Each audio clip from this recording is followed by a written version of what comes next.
City. I know, but What? I like being nice.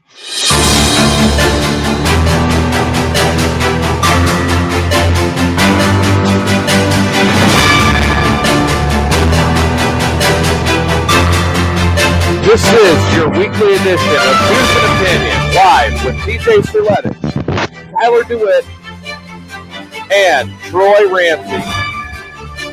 Here's the host of your show, TJ Serletic. Good evening, everybody.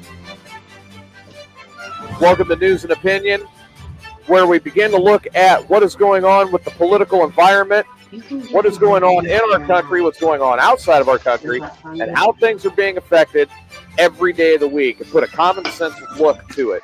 With me tonight is Tyler. Good evening. Good evening. Tyler is eating some DiGiorno as we're getting prepared to do the show tonight. It's not delivery. It's DiGiorno.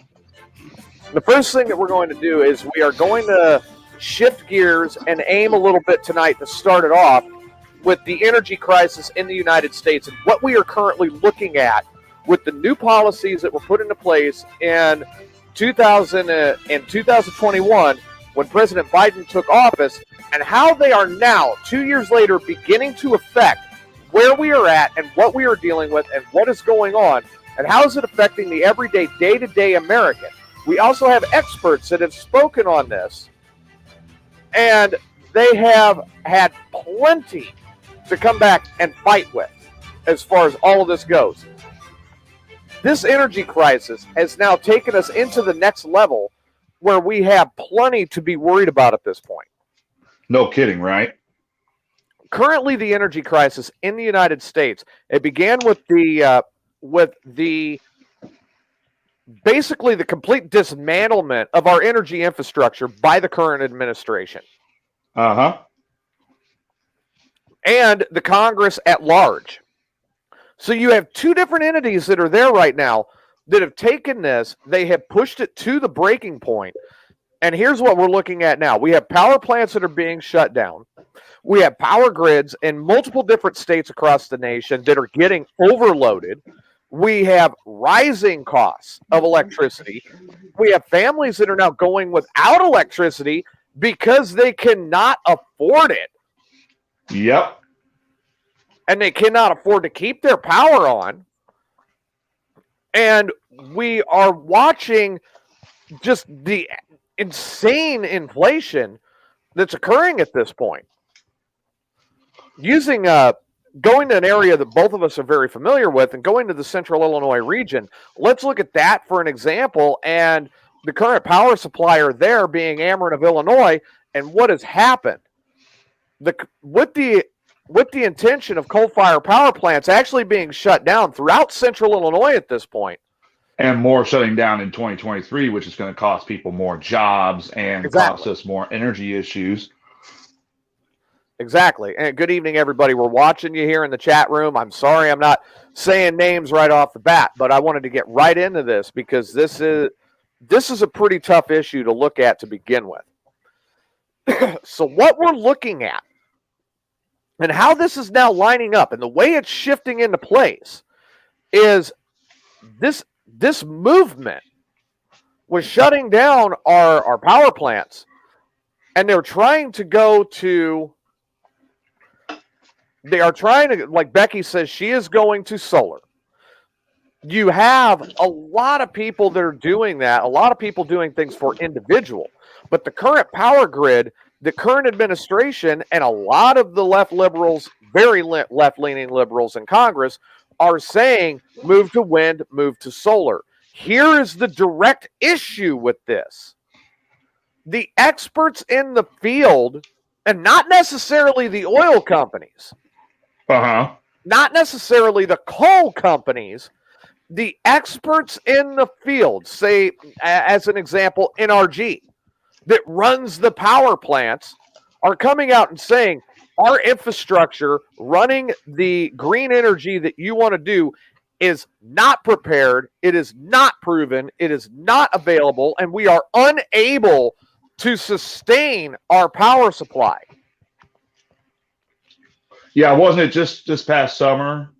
Gavin Newsom of California said they're going to swap to almost complete solar by like I think it was 2026 or something along those lines. Electric cars, no more gas powered cars. Next day, they said, "Hey, don't charge your cars for a while. We have an energy crisis." Well, you wouldn't have that energy crisis if you had that balance. Instead of leaning completely solar, have that balance to where you have like hybrid cars, for example, that run on solar or electricity on a certain mileage and whatnot. And then when you get above like 30, 40, gasoline kicks in. Oh, no. Gavin Newsom decided he was going to just swap it. He was going to follow President Biden. Yeah, how'd that work for you? They're still having that problem. Well, and then currently in Illinois, you have J.B. Pritzker also stepping up to the plate and saying, we're just going to keep going down the road we're going because the Democrats won the supermajority in Illinois, and they're saying they're going to just keep doing whatever they want to do, when really the only supermajority they won was Chicago. Yep. Everything else went red. But they're not seeing this. You understand? Right. See, here's the thing. I'm all for green energy. At some point, our fossil fuels are going to run out. And our environment is affected by the amount of carbon released into the air. Here's the problem, okay? America's infrastructure has been built around fossil fuels. We spent hundreds of years, billions of dollars using carbon as a main source of power. Now, all of a sudden, they want to do this flip of the switch where they think, oh, we can do what they did in 100 years in 5 months. It ain't working. It ain't working, period. We're unable to sustain the power levels that we need to sustain to actually carry the infrastructure on the renewable energy right now. Now, there are other alternatives that have been brought up that could sustain us. Water. Hydrogen, hydroelectric, alcohol. These are all things that are available that could run. We could turn around and take the coal-fired power plants and actually convert them, a lot of them, to run on alcohol, grain alcohol. There's even been the concept idea of dynamos. You know, the old turn it so many times and it puts out energy. Just a complete turbine, no wind, nothing, just crank it. Yep. And that's been brought up. Nuclear power has been brought up. The problem with nuclear power is nuclear power has a very toxic remnant.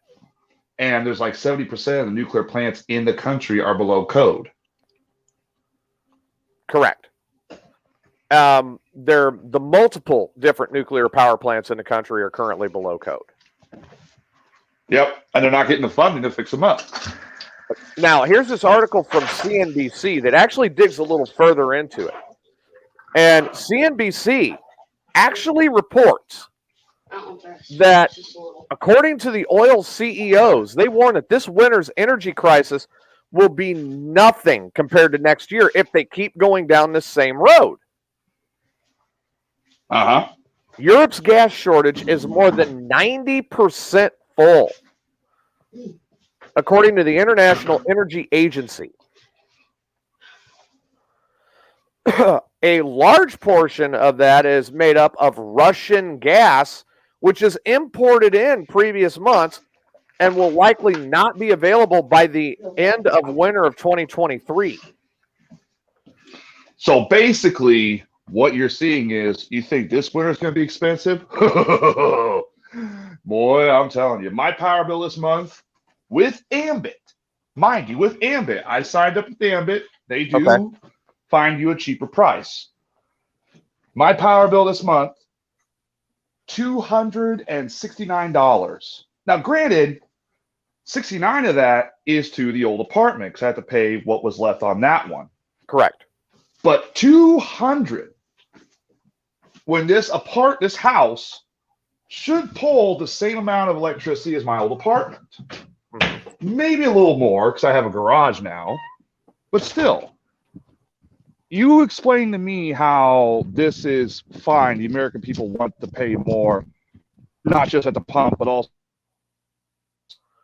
And Tyler broke up. Okay, so and I get where he's going. We're dealing with this thing on epic proportions. There are multiple different things that have moved this into an area that's dangerous.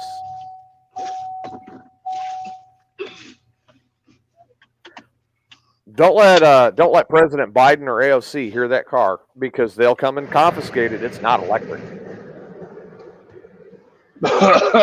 They can confiscate it, but they're going to get a big old fight out of it. I'll tell you that much. They are going to get a huge fight if they try and confiscate my car. Okay, so we've got Fat 420 here, who is in the chat room tonight. He says his power went up $60 a month. He hasn't used any more. I have a friend that lives not too. Yes, surprisingly, I have a friend. I have a friend that lives not too far from me, that he's being affected by one of the local coal-fired power plants being shut down to such a point that his bill on the budget pay, he signed it. He signed it at $175 a month, and they just did the adjustment for him for this year. And they said that his bill now is $486 a month. Holy crap! Think about that. $486 Okay, so he's on a month. He's on the budget billing. Correct. And he went from 175 to 480? 486. Okay, so from 175 to, let's call it 485. That's a $310 jump a month. Now, where does he live? He lives in Central Illinois. Like I said, he doesn't, okay. So let's consider this for a minute, all right? Let's go back to Yes,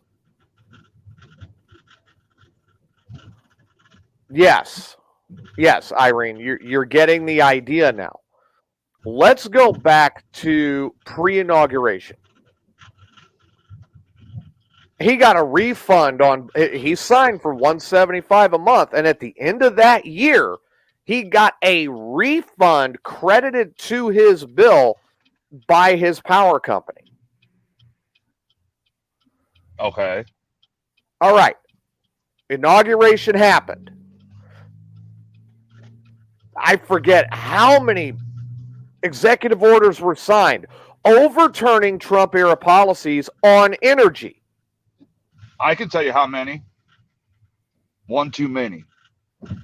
A lot too many. One too many. And this was a president who sat there and said, anybody who signs an executive order, that's too many executive orders. There was one time he did a press conference. He had a stack of at least 20 executive orders. Oh, I know. And that was not signing his cabinet in. One of those executive orders was canceling the Keystone Pipeline. That was when I knew we were in trouble. Okay, so let's look at this now. We all know that one of the executive orders that was signed was the Keystone XL pipeline. Uh-huh. The Keystone XL pipeline being shut down. What did it take, everybody? Do you remember? Because I remember very well. It took 3 months. And our fuel prices for vehicles, diesel fuel, gasoline, everything, almost doubled in 3 months. In some cases, tripled.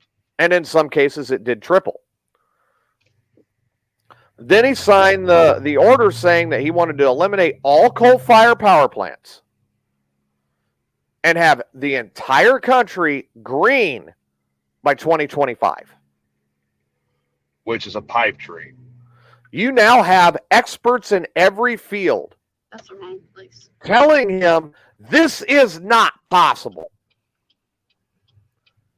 They proceed forward. Yep.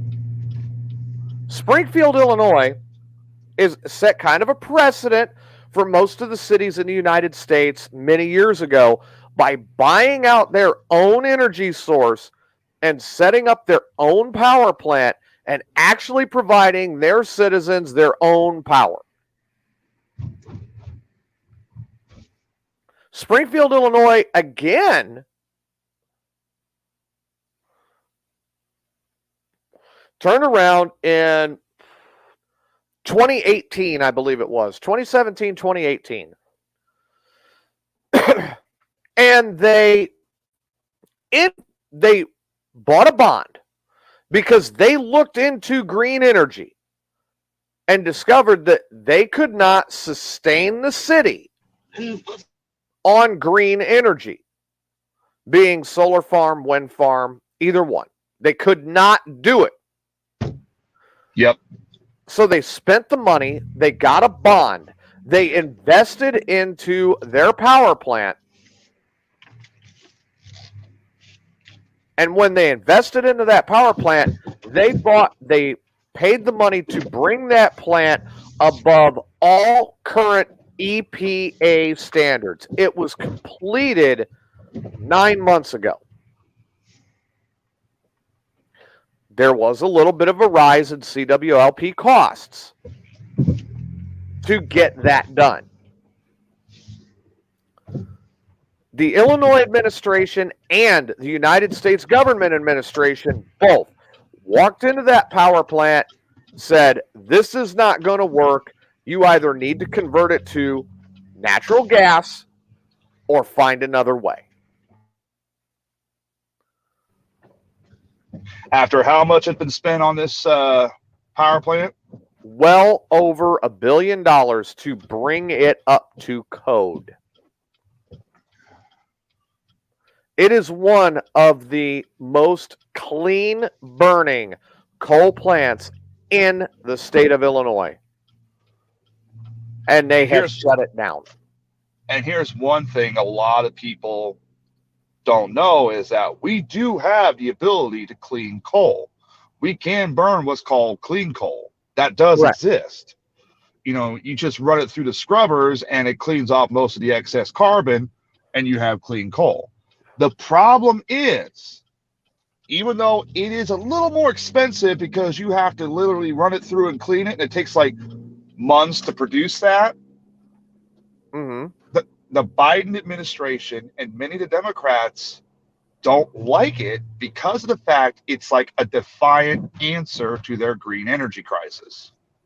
It is literally, it's like literally saying, you know, well, I have a leak in the house, right? I have a leak in one of my pipes. So I'll just get new plumbing done, right? Well, then here comes TJ comes into my house and says, hey, I found out what your leak is. It's just a little pinhole right here. Just cut that section out and put that in, right? But no, I want to sit there and say, no. I'm going to just change the whole plumbing. You tell me where the intelligence is in that department, because that's literally what the Democrats and the Biden administration are doing with our energy sector. Okay, so Corey actually asked a question in the chat room. He said, how many accidents has the Trans-Alaskan Pipeline had? According to NBC News, the Trans-Alaskan Pipeline, as of 2021, in a 20-year time frame, has had only 18 breaches. Now, of course, the largest one everybody remembers, it's anything over the age of, say, 35, and that is the Exxon Valdez spill. That was 11 million gallons that was spilled out of the Trans-Alaskan Pipeline. All right. We have pipelines now that are running left, right, and center. And Corey, I know I've been up since 3 o'clock this morning. I went hunting this morning. I had a good time. I'm sorry I look high. We have pipelines that are running throughout this country right now, left, right, and center. And each one of these pipelines, of course, they have their little issues here and there, but they're not as drastic as a lot of media would come out and try to make it sound. Yeah. Media is going to media. Because you have the media turning around and saying, no, this is what's going on. And this is not the case. These pipelines are actually bringing our bills down. They're bringing things into a perspective where the average everyday American citizen can afford it. Now, I pose the question to you guys, and I go back and I think of this as a common sense type of thing. The way I was raised was broke. We had no money. We were broke. B-R-O-K-E, broke. Buttered Sketty. Butter and Sketty was good. Shut up. I like butter and Yeah, Sketty. it was. All right. So, Hey, I'm not bashing Buttered Sketty. There are days I still crave it. spaghetti and tomatoes with onion. Son of a gun. Had that. Huh? You never had All son right. of a gun? So the thing that we looked at, can it fit in the budget? And if it can, what is it going to affect? What can we afford or not afford?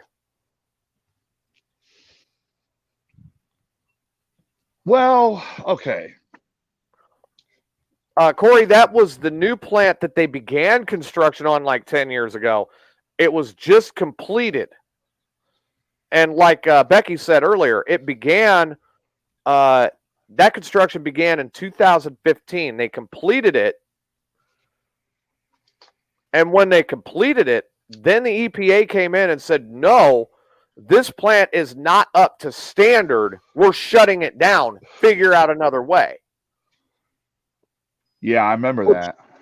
Which not only left the city of Springfield saddled with a brand new power plant that they cannot use, but it also left them saddled with the bill to pay for the power plant. And now they got another bill coming up to try to figure out how to get something cleaner in there. Which I would like to see. They haven't announced what they're throwing in there yet. I would like to see what their plan is for that plant. One of the things that has been tossed around, you're correct. The Exxon Valdez was a tanker leaving the pipeline. They still blame the pipeline for that. Yeah. But that was a super tanker leaving the pipeline. I mean, you got to look at it this way. What's going to attract more news headlines? You know, a fuel tanker tipping over or a disaster at the oil pipeline? Correct. All right. So getting back to where I was at. With the shutdown of the Keystone XL pipeline, we had a spike in our gasoline prices. We had a spike in our natural gas prices. We had a spike in a lot of different things that instead of, oh, wait, we screwed up, let's kick it back on, our political quote unquote leadership, oh, no, I can't lose face, raise the price.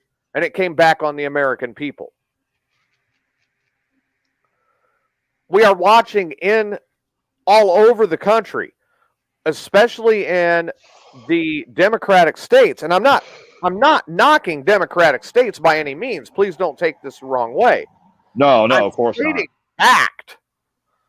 And we're seeing primarily in these Democratic states where they are forcing these issues that they are turning back and they're saying, wait a minute, the people that are saddled with the burden are screaming, this is too much.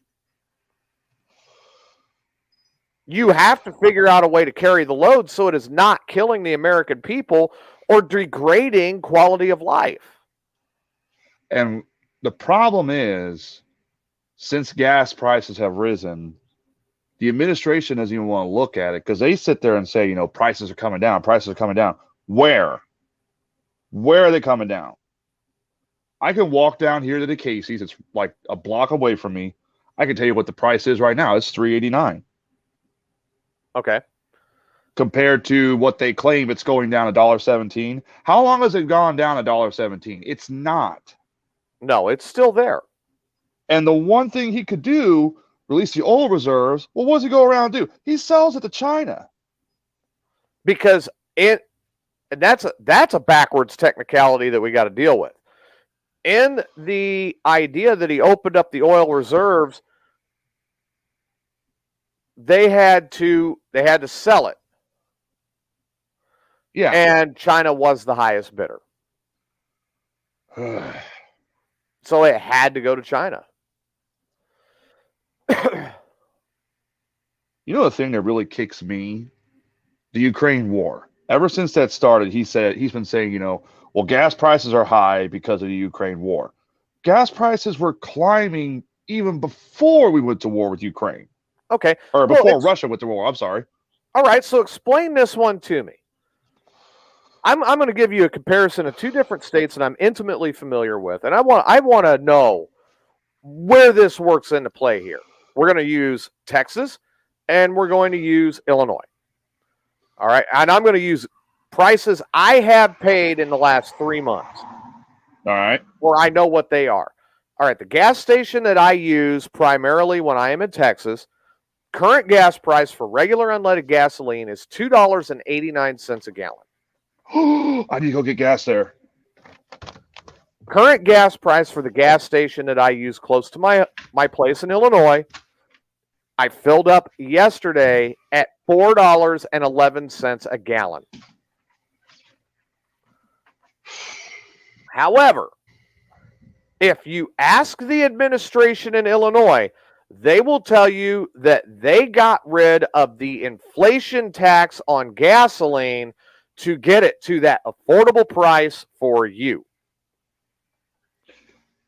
All right, so then that's in that logic. What is the administration in Texas doing correct that Illinois is not doing? And that is what a lot of your regular everyday citizens are looking at now, and they're seeing. They are seeing this. They go, okay, I look at Tennessee. I got cheaper gas prices. I got cheaper food. I've got cheaper this. I've got better chance for job, blah, blah, blah, blah. And the ones that are career-oriented working people are uprooting and they're leaving and going to these other states. Let's use you, for example. I am a great example. Here, yeah, you're leaving in January. You're going to Texas. Yes. I mean, how many other Illinoisans are leaving besides just you? You're just one of many. Here, I actually had the numbers.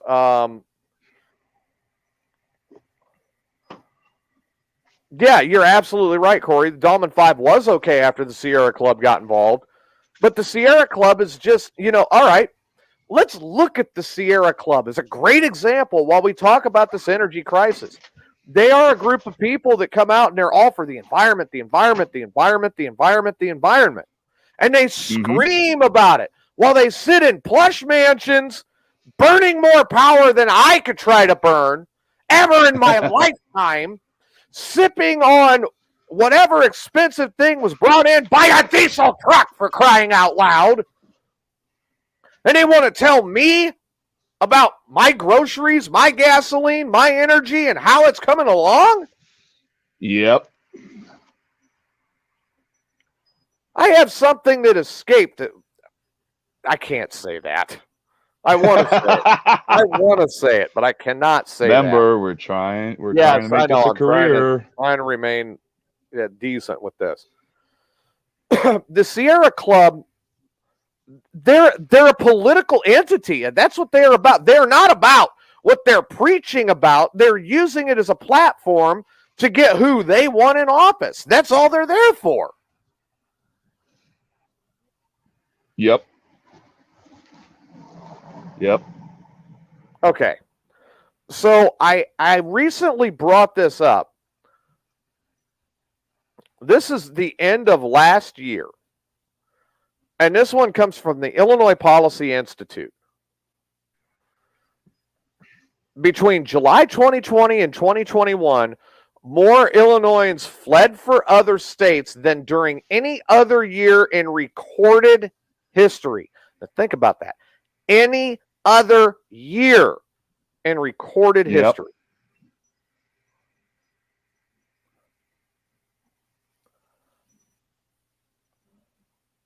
The people who left Illinois in 2021 I had the exact number here somewhere.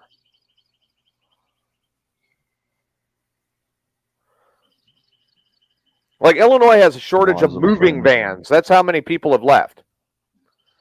Oh my gosh. Are you serious? I'm serious as a heart attack. So if you work at U-Haul, you're making some money right now, but you also got backlog for sure. So between 2020 and 2021, due to the way the state is run, and according to the U.S. Census Bureau, 113,776 residents left the state of Illinois.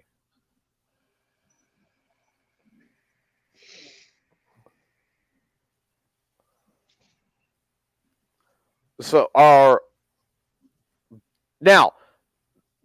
take it back. That was how much the population declined. That's still a good number. There were 2,778 more births than deaths in Illinois. 5,766 mitigates gained from abroad. So people who came in from overseas. And then 122,460 residents on net to other states. This was the largest in state history in Illinois. Where did they go?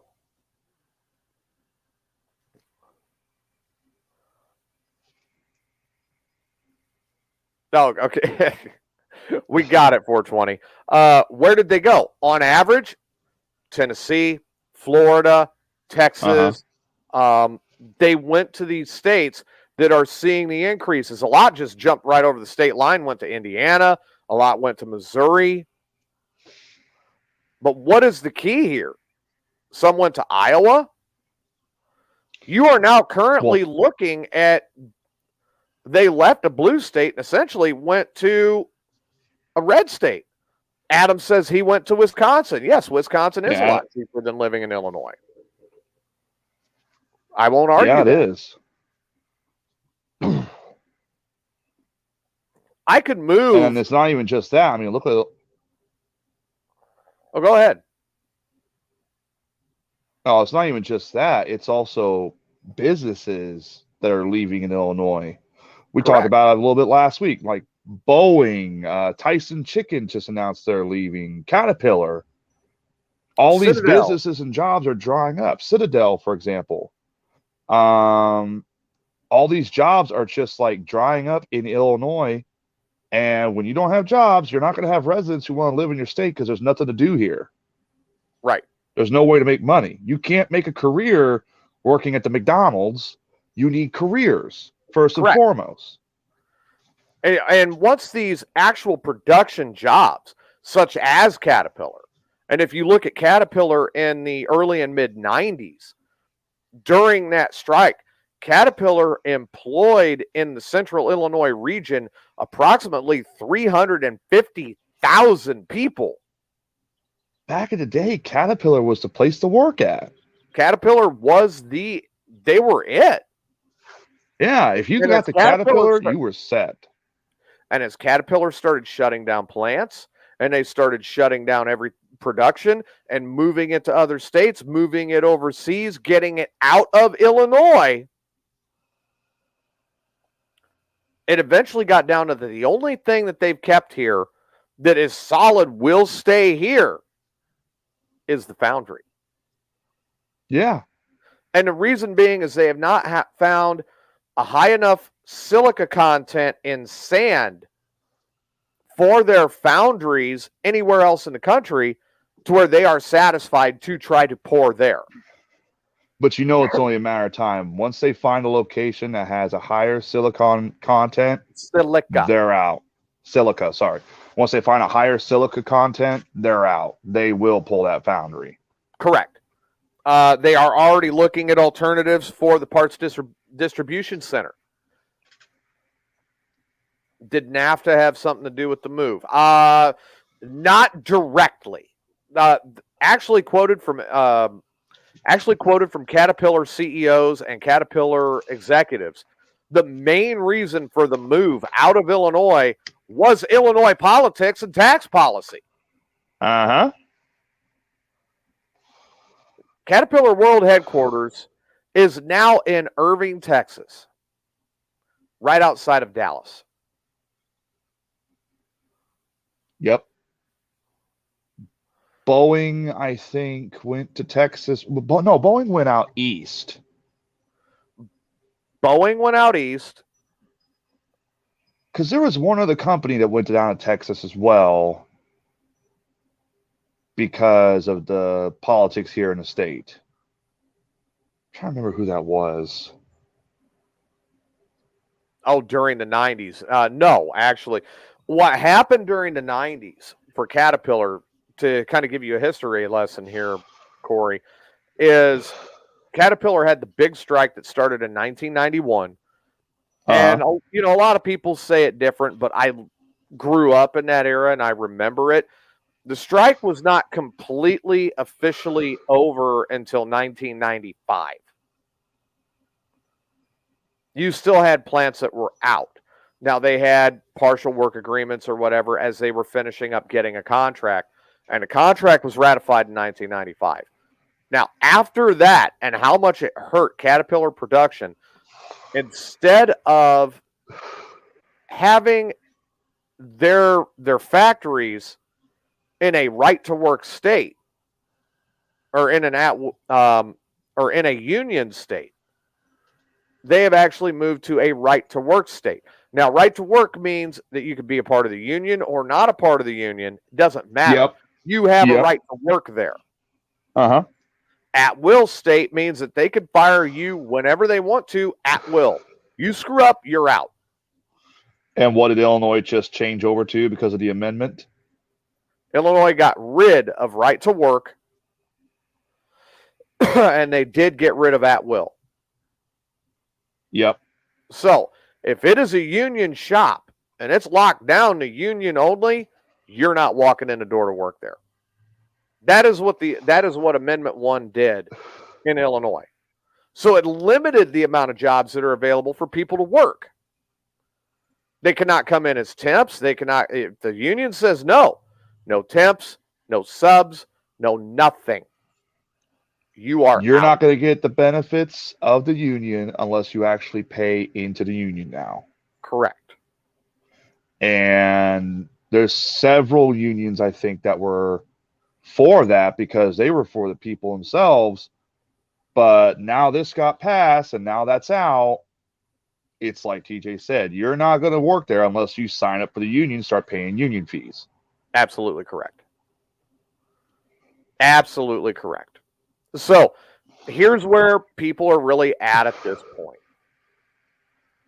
Now they're finding places that they can go.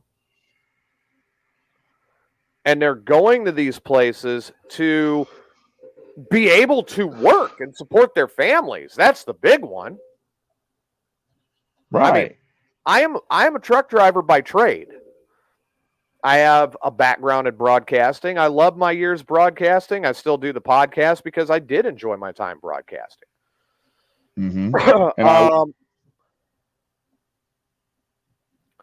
There is a lot for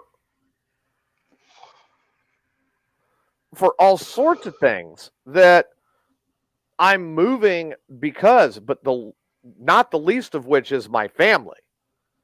And namely my child, so the one that I still have to pay for and support. And that is mainly so I can do it. Yep. Now, granted, I've got my daughter's mom keep saying, I'm going to send her down there to you. And I'm going, no habla, return to sender, address unknown. I cannot afford that. Yeah, how is that going to work? And that's not that's a whole separate issue. With the loss of the jobs, now that moves everything back into a dependency on restaurant work or retail work. That's it. That's what you've got. And that is all that you have in these states now that have cut their manufacturing out, and it's restaurant or it's retail. I have heard rumor even from some prominent people that I know that the talks have actually begun for Reynolds. For what? For Reynolds. And Who they you are heard this now, from? what's that? And Tyler broke up again. Well, I'm assuming he's going to his office. There are smaller manufacturing groups and smaller places now, such as Reynolds, that are exploring options. Reynolds has been exploring options for the last year and a half. Yep. You have already Shut Sports is now officially gone from the Litchfield area. They were a major employer. They are in Indiana now.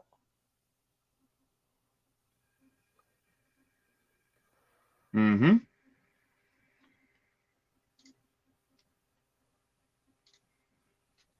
Just makes you wonder how many more businesses are actually going to leave as well because of all the policies going on. Sorry, I'm getting my computer set up here. Well, I'm seeing that. So what I'm coming up with now is, as I look at this and I see what's going on with our economy in certain states, and then what's going on and how the other states are going, come on, bring your business here. We got to, come on. We'll make it easier for your workers to go to work. And, yeah, come on. Good Lord, I got an echo from you. Sorry. What's going on here? I'll fix that. Here, I got this. That was horrible. All right, how's that? Better? Much. So you currently have other states that are looking at these companies and these businesses that are leaving their areas and going, come on, bring your business here. Bring what you got to do here. Oh, you can't bring all your workers down? That's cool. We got workers down here that love to work, and they'll do it for less. Come on, bring it down. Come on. Who'd you hear that Reynolds was talking about pulling out? I've heard it from a couple of different people, actually. Because I know that they're for sale. The entire brand is for Right. sale. And yeah, I just bought a damn house. I don't want to. Well, you have oversee there. I know that one of the people or one of the groups that is considering the purchase of the Reynolds brand name is an overseas investment group. Yep. That all they want is the name. Hey, as long as it doesn't affect my job, that's totally fine. You're not hearing me. All they want is the name. Yeah. They could produce what they want to produce there. All they want is the name. I know that there's another investment group that is in the southern United States that is also considering the purchase, but they're going to pull manufacturing out of Illinois. They're going to pull headquarters out of Illinois, and they are going to move it to where they can afford to keep producing the product. Sounds like I might go work at Dot then. Crap. Dot Foods has actually went through a layoff at their warehouse in Mount Sterling. Well, never mind that. Never mind that. That's my point. That is my point.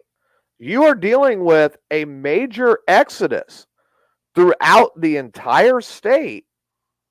Bear with me, everybody. I apologize, but you're dealing with a major exodus throughout the entire state. And it is not just people. It is everything.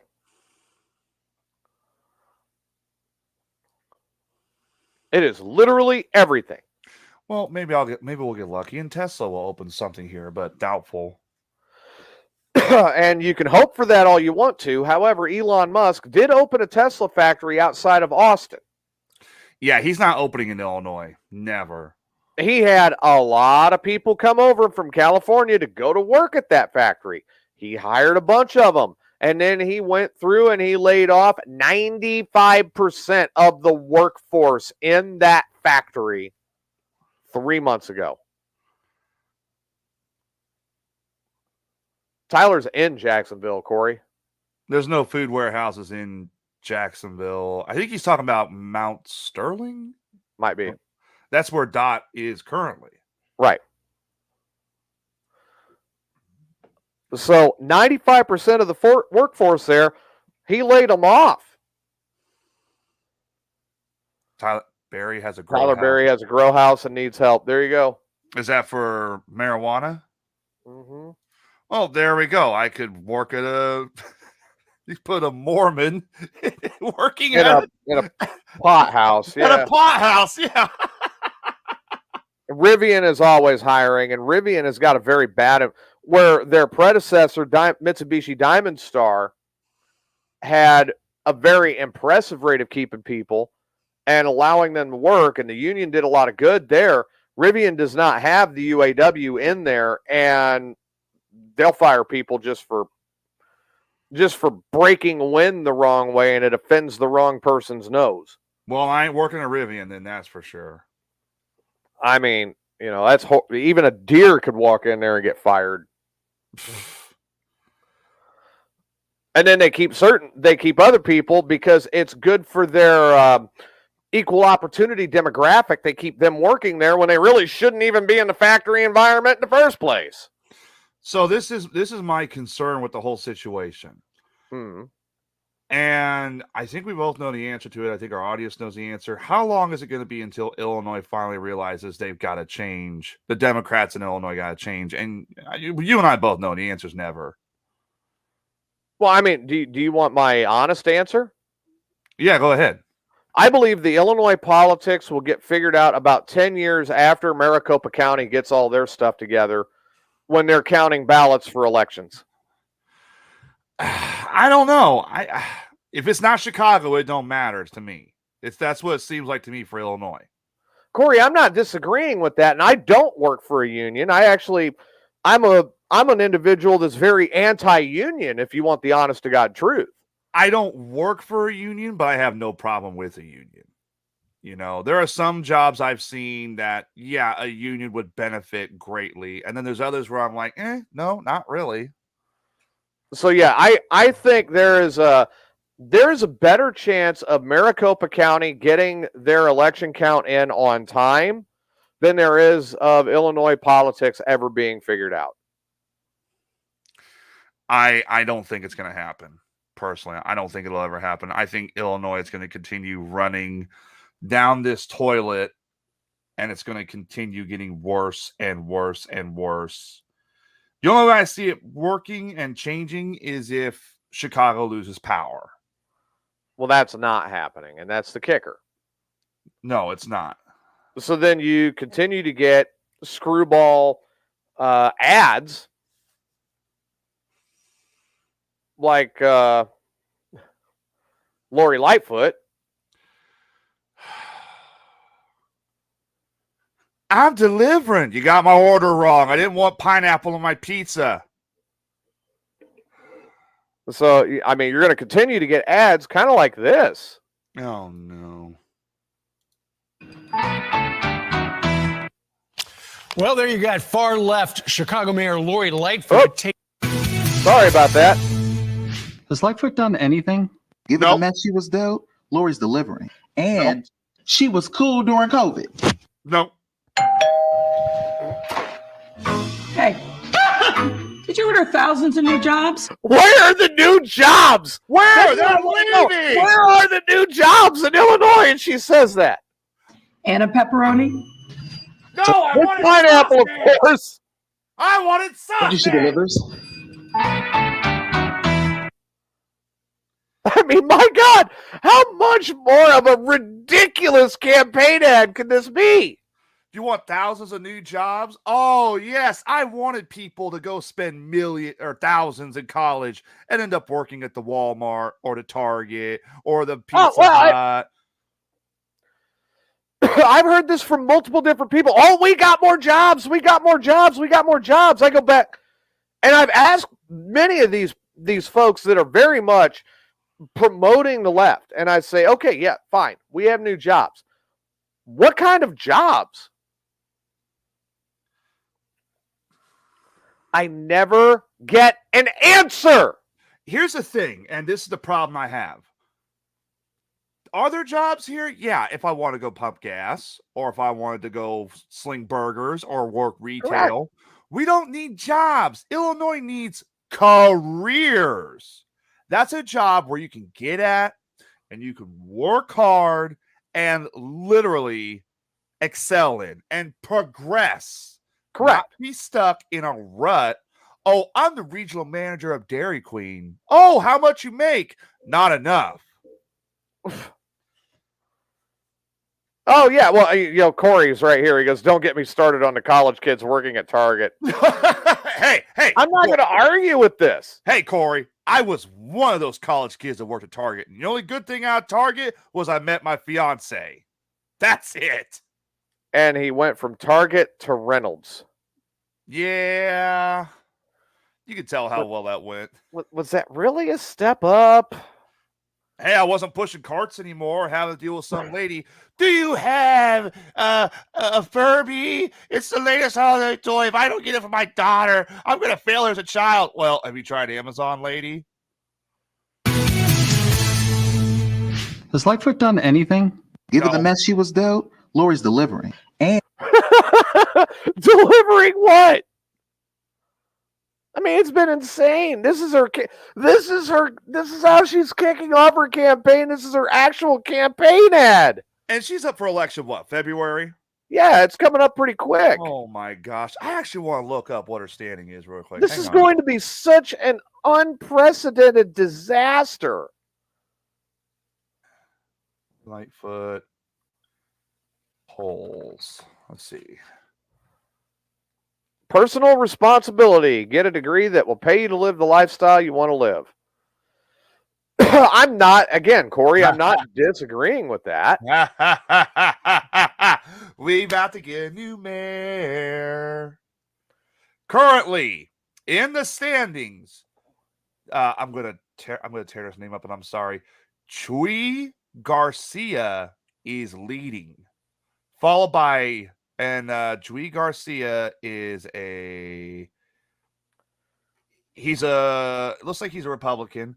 Jamal Green is second, marketing executive, community activist, and candidate for 2019 for mayor for 2019 and 2022 or 23.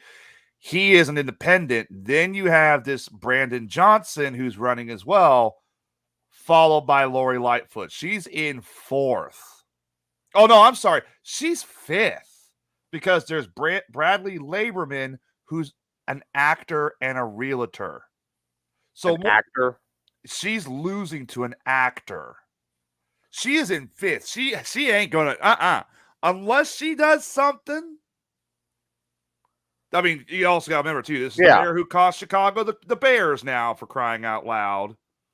Unless she does something incredibly, like, holy crap, I can't believe she did that. She's out. Bye. Don't let the door hit you in the rear on the way out. But I mean, let's look at this. It's insane where we're at right now and what's going on. By the way, do you like my cardboard box fort? I've been working on my basement, but that's where I'm going to hide from Lori Lightfoot when she brings me the wrong Chinese order. Well, you never know. Lori Lightfoot may turn around and run for governor of Illinois. She better not. No. I've heard J.B. Pritzker might run for president if Biden doesn't run. No. Absolutely not. I've heard Gavin Newsom said the other day he's not running in 2024, so thank God for that. I'm telling you. Think about it for a second. No, I don't want to think about it because what's she going to do? She's going to screw up the rest of the state just like she did Chicago. So she's actually talking or considering, to what I understand, a potential governor run. If she wins governor, I am taking my house, the whole yard, I'm uprooting it, and I'm going to Missouri. All right, so let's continue down the rabbit hole, shall we? I got a story I want to cover too. Oh, please do. All right, this is personal to me. All right, so everybody knows this past shifting gears here a little bit. This past Thursday was Thanksgiving. I hope everybody had a good one. TJ, how was yours? It was all right. It was all right. I hope everybody in the chat had a great Thanksgiving. Well, over the years, there has been this ridiculous push by the left and certain Democrats to cancel Thanksgiving or remove it because they claim it is that Thanksgiving celebrates a racist genocide. Okay. Now, obviously, I think everybody can agree how we treated the Native Americans when we came over here. At first, we were friends. They did teach us to grow corn. They taught us, how to live off the land. They taught the Pilgrims how to live in a new country, right? Well, this argument's been going on for years, and there's been several politicians, there's been several actors, there's been several people who straight out and say, "Oh, well, you celebrate Thanksgiving, huh? Yeah, that's a racist holiday." It's not about that, and I'm going to tell a story too, all right? Because this pushed really hard Wednesday night and Thursday to the point where it was blowing up Twitter, apparently. All right? This is my own family. My great-grandmother, Oma Jane Dyer Wyatt. She was... Earp. No, not Wyatt Earp. That would be awesome, but no. She was mostly Blackfoot and Cherokee. She had a lot of that in her. She celebrated her heritage a lot. This is a woman who lived off the land, who donated money to Native American schools in Arizona to teach Native American children. She donated money to these people. She celebrated her heritage. This is a woman, I've heard so many stories. She would go out and tame wildlife. She tamed squirrels like, oh, here's an Oreo. She put the Oreo out there. Next morning, the squirrels are banging on the screen door screaming, "Where's my Oreo?" She celebrated her heritage a lot. And what was her favorite holiday? Easter. No, Thanksgiving.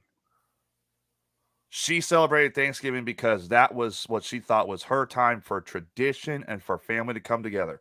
In fact, there's a story because my grandmother had, let's see, 1, 2, 3, 4, 5, about 6 or 7 sons, including my grandfather. Notice 420 is in the chat room real quick saying that it is rich white liberals who are wanting to cancel this stuff. Majority of natives don't care. Exactly. And that's exactly right, 420. It is, But there's a story. My grandmother had a rule on Thanksgiving. Everyone had to sit down at the table. Nobody ate. You had to be here at a certain time. Well, one of my grandfather's brothers didn't show up on time. So she said, go get him. Go get him. Now, this is down in Winchester and the Root House area as well, in between. They had to drive around the town. They found him and drug him back, kicking and screaming, just so they can have Thanksgiving dinner. This is how much this woman... So, this concept the left has in regards to, oh, well, you celebrate Thanksgiving, you must be a racist. No. You're going to call my great-grandmother, who celebrated her heritage, who had it in her blood, who followed their practices, donated money to Native American kids to get an education in this country. You're going to call her a racist. And here's the thing, too. There are hundreds of others just like her. Even today, there are people who do this stuff. This is the problem I have with this whole concept of, well, let's cancel Thanksgiving. Here's the problem. It's cancel culture at its finest. It is. People coming back to try to erase our heritage. People want to erase anything that goes against their narrative. Correct. Just like, for example, that commercial you play with Lori Lightfoot. She's created thousands of new jobs. Where? Correct. That's against her narrative. The problem I have is this country, here's the thing. If you don't like it, then don't celebrate it. Don't celebrate it. You don't have to be... Yeah, exactly. That's more for us. That's more turkey and stuffing for us. But I'm always don't good with try- turkey. Yeah, no kidding, right? My brother and my my brother and my father, my brother and my brother-in-law deep fried a killer one this week, and it was good. And I mean, don't forget that there are a lot of families that get together for Thanksgiving and they break bread. There are other families that get together for Thanksgiving and they break wind. I mean, Yeah, Thanksgiving was always a big tradition for my mother's side, the Wyatt family, and after my grandparents both passed away, it got closer. and by the way, just to fill you in, it's Jesus Chewy Garcia. Oh, well, this article just has him labeled as Chewy Garcia. So. Chewy is a nickname. It's usually shortened up. And Corey, if you don't want to eat turkey, yeah, that's fine. I Then know. eat a ham, eat a prime rib. I mean, I don't care. I know there's people that eat duck. They eat ham, like TJ said. They eat chicken, for example. I did prime rib for Thanksgiving a couple of times. I know a buddy of mine at work. His name was LeBron Freeman. He hardcore does steak. Hey, Because I think it's his mom is allergic to something in the turkey. I can't remember. She's actually allergic to it. I've got relatives that are allergic to the turkey in the way that it makes them break wind, and I've got to leave the room. Right. Or they go to sleep and they're snoring and drooling on themselves.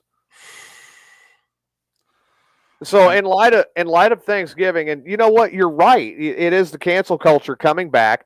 It's biting us at this point and taking away things that point to the heritage. I mean, people want to sit there and say, "Oh, no. Don't sell it. Don't say Merry Christmas. Say Happy Holidays." Yeah, I get that. But you know what? I've dated people from different who don't celebrate Christmas. Like I dated a Jewish girl. Every 25th, she wished me Merry Christmas. Yeah, she respected it. If you get that offended over being said Merry Christmas, and let's say you celebrate Kwanzaa, or what's the new one? Noel. Ramadan. Ramadan, Kwanzaa. I said Kwanzaa. Hanukkah. It's the same concept. So to kind of, speaking of the liberal left, Oh boy. and some of the things that are going on,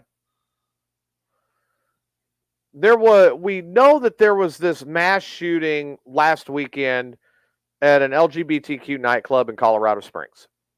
Uh-huh. That has been over discussed now. And of course, what was the first thing that was brought up? It was an assault rifle or Exactly. a white supremacist. One of the two. That's always the first thing that pops up in the news.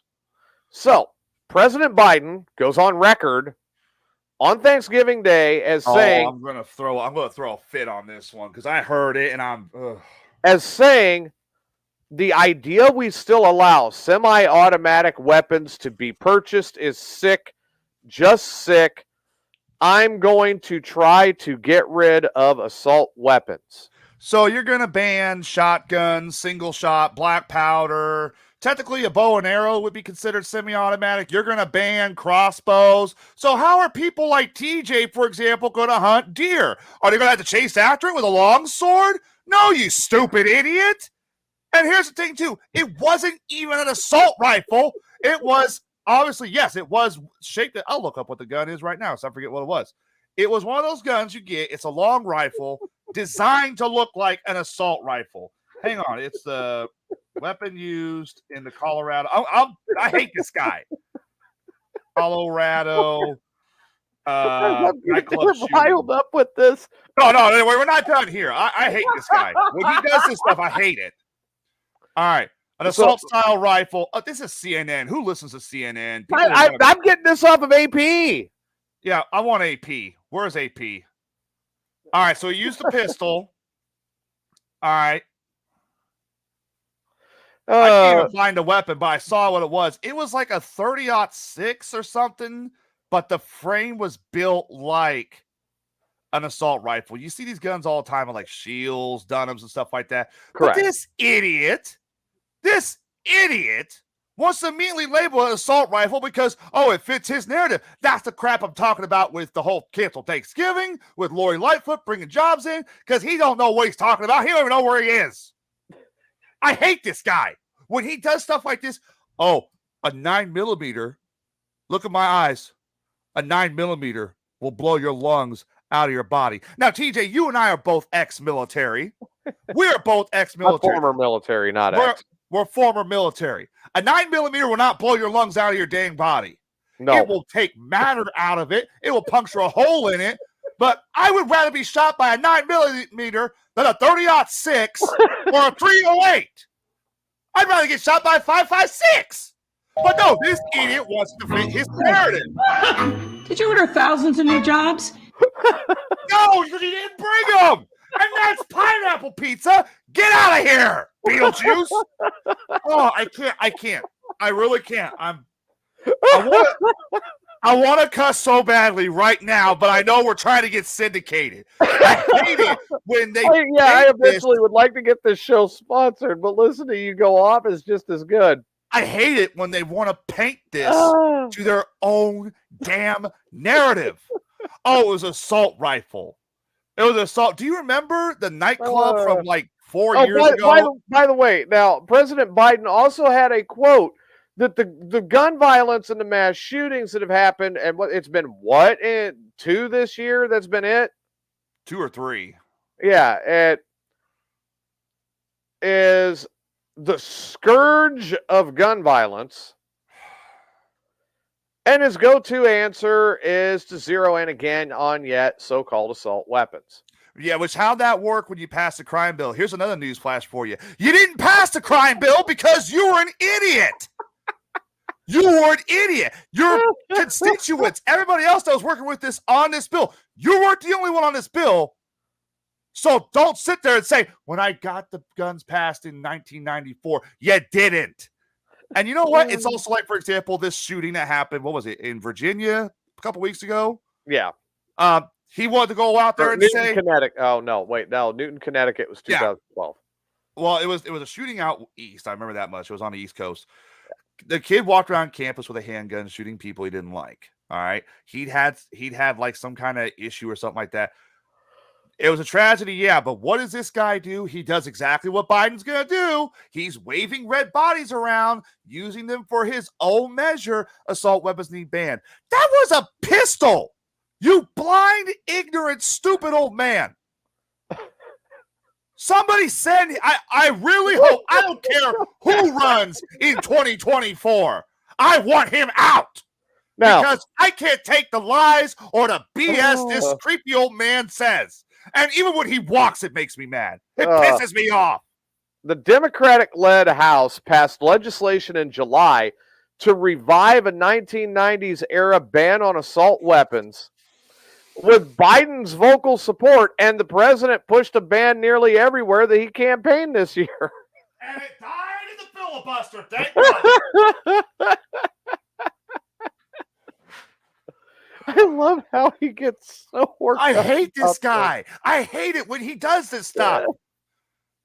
Look at all the work we've done. What work? Now, just over half of voters want to see nationwide gun policy. No, we don't. Made strict, according to an AP VoteCast. I'm all for background checks. Mental health is key in this country. And the people who are committing these crimes, who go into the nightclubs, for example, are suffering from mental health. The guy who shot up that nightclub in Colorado, he was non-binary. That's what they're saying. He identified as non-binary. And I'll tell you, you look at the picture of that guy, they definitely did a number on him. He got pistol whipped at least twice across the face. And the Democrats have pushed it even further. They're saying that this suspect actually went in and shot this nightclub up out of anti-LGBTQ rhetoric and trying to get a point across and saying that he hates LGBTQ people.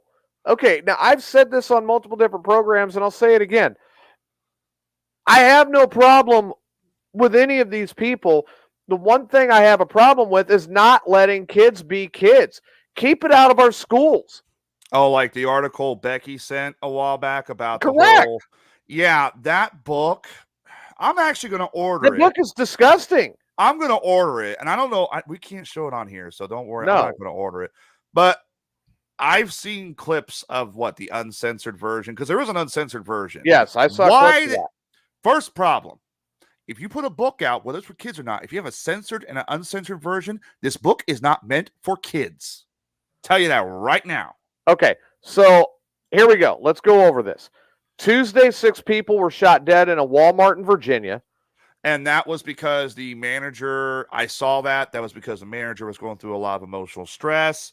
He was getting into arguments and fights at work. Correct. Look, if you get into arguments and fights at work, here's a better example. Quit. We're not done.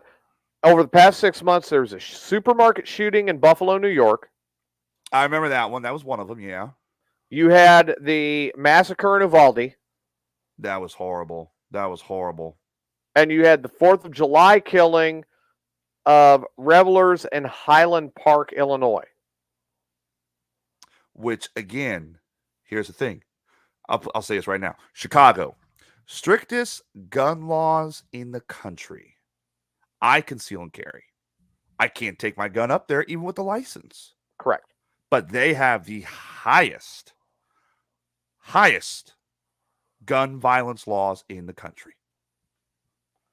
Then Exactly. New York, Los Angeles, and it goes to show you what's going to happen if you disarm honest, law-abiding citizens like me and TJ.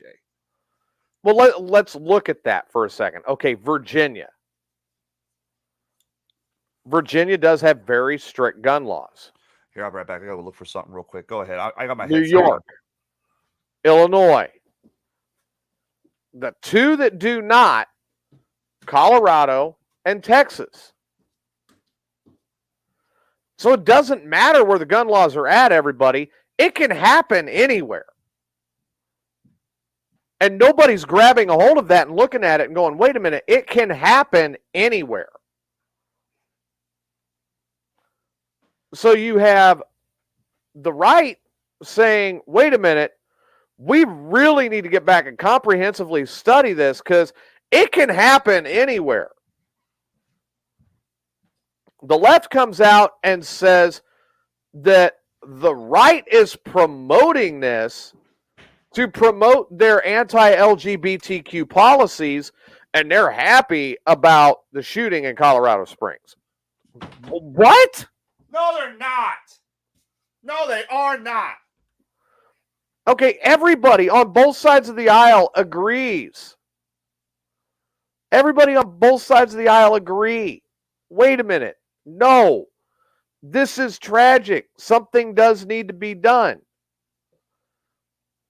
But there's a wide disagreement on what needs to be done.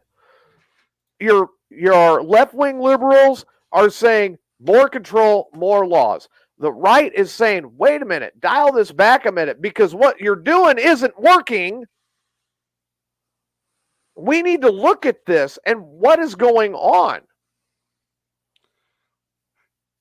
Yeah, Jason's right. That was the Walmart manager. That was the Walmart manager who shot up a break room. Yeah. Yeah, 6 people killed in Walmart in Virginia. Yep, that was it. That was the one. But that was the one where he was like having problems with employees or something like that. Now let's look more at the firearm bans that are across the nation and where they have been banned. Now they're being challenged in upper courts and gaining strength from a Supreme Court ruling in June that expanded gun rights. The restrictions are being challenged now. And that's where it comes into the question is it an infringement on Second Amendment? Kind of is. It really is. Okay. Defend that position. All right, I'll defend that position because the big argument, and I hear this all the time, the big argument from the left is there has never been a case where the bad guy with the gun was shot by a good guy with a gun? Yes, there is. There are plenty. There are plenty. It's just you don't want to look at it. There are, for example, there was a kid, I forget where it was. He was in a mall. He had his concealed carry. Some guy started trying to shoot up the mall. And what happens? Here, I'm actually finding the article right now. 11 times a good guy with a gun stopped a bad guy saving lives. They were in a mall. Kid has concealed carry. Some other person decided to start shooting up the mall. This kid pulled out his pistol and shot the guy like 300 yards away, headshot with a pistol. Think about that. That's definitely a large occurrence of when you have a good man with a gun stopping a bad guy. There was a case several years ago at a church. I think it was in Texas or Tennessee. It was someplace down south. They were in this church. Guy walked in the church, going to shoot it up. He started shooting. One of the churchgoers pulled out his pistol and dropped him. I mean, you can't sit there and say, "Oh, well, it doesn't exist." It does. It does exist. Mm-hmm. It does exist. So you can't. I mean, if I was in a situation, let's say I take Susan out to dinner and some guy broke into the store and started shooting it up. I got my concealed carry. Yeah, I don't care if I get taken down or not. I'm going to bring him down with me. Well, you know what? I have to come back and look at this. And Republican Senator Mike Rounds of South Dakota, I think, really said it the best. He says, I'd rather not try to define a whole group of guns as being no longer available to the American public. For those of us who have grown up with guns as part of our culture and we use them as tools, there's millions of us, there's hundreds of millions of us that use them lawfully. There's a 71-year-old man in Florida at an internet cafe. Robbers entered the cafe with weapons. The 71-year-old man, Samuel Willems, pulled out his gun and scared off the suspects. Yeah, and Corey says, yeah, same thing happened in Roanoke, Virginia in 2000. A person shot up a gay bar because he was mentally ill and didn't like gay people. I'm not saying that there should not be a mental health evaluation to go with purchasing a firearm. And I do believe in the cool-off law. Yeah. You are familiar with what the cool-off law is all about. Yeah, but you might want to explain it to everybody in the audience who doesn't know. Okay, the cool-off law is essentially, you can go in, you can purchase the gun, they do the background check, you're good. They're going to hold it for 48 hours. Uh-huh. I'm good with that. And it gives you a cooling off period to get better judgment back. So if you were going in to buy this thing to go, say, shoot up the ex-wife, then, okay, cool. And Corey also hits that one straight to the nose. Gun laws do only stop honest, law-abiding people. Right. Do you think a gangster in Chicago is going to pay attention to the gun law? Do you think a mentally ill person who goes to black market is going to pay attention to gun law? This whole concept, it was Dianne Feinstein who said, Dianne Feinstein? Feinstein, thank you. And this is the dumbest argument I ever heard. She said, if a bad man with a gun walks into a building and there's no good guy with a gun, he's going to put his gun down and surrender. No, he's not. No, he's not. He's going to shoot up the county market. He's going to shoot up your Walmart, your whatever. This whole argument by the left, and this is the thing too. If they just did research as opposed to this closed bias. And it's the same closed bias we're seeing in the energy situation. It's the same closed bias we're seeing in inflation. It's the same closed bias we're seeing with the minor stuff like cancel Thanksgiving. If people did research, actually looked, instead of hearing what Don Lemon has to say on CNN, you would lowest rated CNN. He is the lowest rated television morning broadcaster of any other out there. Well, good. I hope he goes and joins Brian Stetler in the unemployment line, because I hated Brian Stetler with a burning passion. And I hate Don Lemon, too. The problem is Don Lemon's been there since the beginning. Well, So it's Don kind of Lemon- hard to get rid of him. Oh, it's easy. After the interview he had with Terry Crews, where he turned Terry Crews into, oh, well, you're a race trader, and started that trend. Oh, yeah, hey, I would have kicked him. Do you know what Terry Crews has been through? A lot. Yeah. That man deserves all the fame. He watched his mother get abused. He came over his own addictions. He was sexually harassed in Hollywood. That man deserves every role possible. They're talking about doing a Black Superman film with, it's one of the Superman from a different universe that also happens to be president of the United States. I want Terry Crews to play that Superman because he's a real life Superman. That's how good he is. I love Terry Crews. So, but like I said, now when you look at the agenda that the left is using now, they're not only using this shooting in Colorado Springs to push a ban on assault weapons, which we've heard this again since the 90s. Good, I'm ready to go to sleep over it.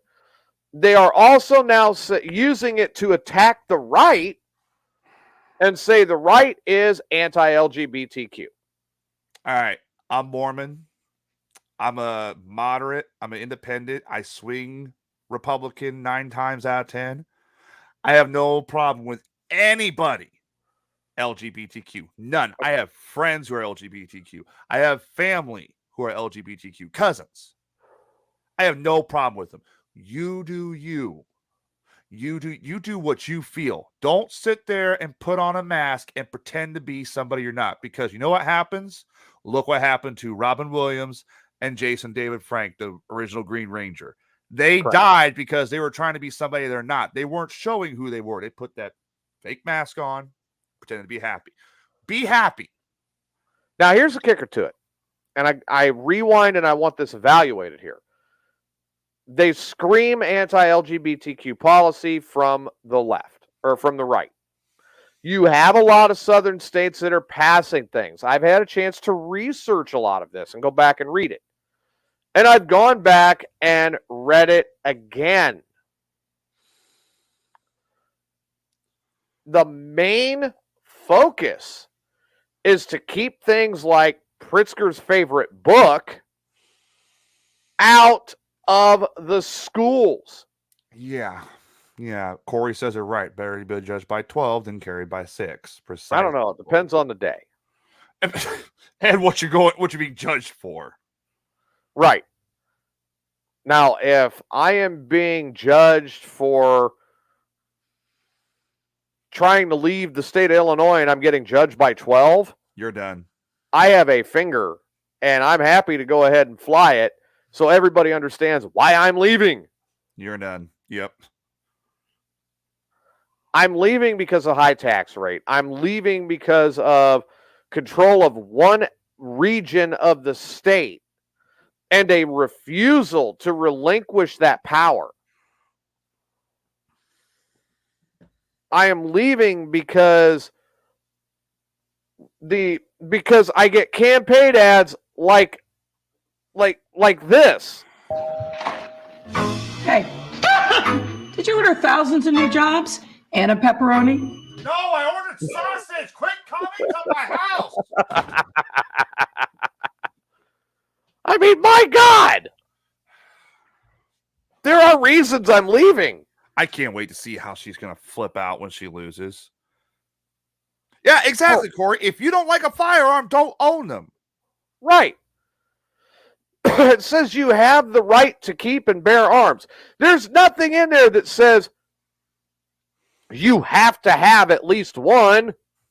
Yeah, exactly. This whole push by Biden saying the Second Amendment is not absolute. It is a God-given birthright. If you are a law-abiding citizen, you can carry that. If that's the case, if he wants to sit there and say the Second Amendment is not absolute, then does that mean freedom of the press, freedom of speech, all these other amendments? Oh, don't get me started on me. So if he wants to sit there and say it's not absolute, take a look. He's trying to take away not just the right to bear arms, but also a lot of other rights. He's paving the path for it. I guarantee it. Yep, and it's on the way. So these are things that we're looking at now. You know, what are you going to do? You're going to vote the old man out of the retirement home that is now the White House. I'm not kidding. If he's 80 years old. Think about that. He's 80. He's yet to announce if he's running for president in 2024. He says he is. But all the other members of the press are like, oh, he hasn't said yet. The rest of his administration, he hasn't decided yet. He's going to be, let's see, he's 80, 2023 and 24, he'll be 82. He'll be 86 years old if he gets a second term by the time he's out of the White House. All right, Corey says that his HR manager for UPS was one of the people who was shot. He survived, but he's got bad PTSD. I don't deny it. I have PTSD. I deal with it every day. There are people in the police force, members of the military. Yes. I mean, look at some of the people who survived the most gruesome. Like, there's people from 9/11, some of the first responders. The bill they passed, they got free health care. It wasn't just physical. It was also mental and emotional health care, too, because a lot of them remember. Hey, Don, how's it going? Several hours later, Don's gone. Yep. I mean, and that's it, you know. Mental health it's the mental health is a big deal. It is the silent pandemic that we refuse to acknowledge. And do you notice this? Democrats want to sit there and think, "Oh, every American's happy. I ain't happy. No, you ain't happy. Nobody happy. Everybody's got their own emotional problems." No, I'm far from happy right now. Democrats live in like this fantasy world of lollipops and rainbows. Hey, did you order thousands of new jobs and a pepperoni? It's sausage. That is an example right there of somebody who thinks you're happy.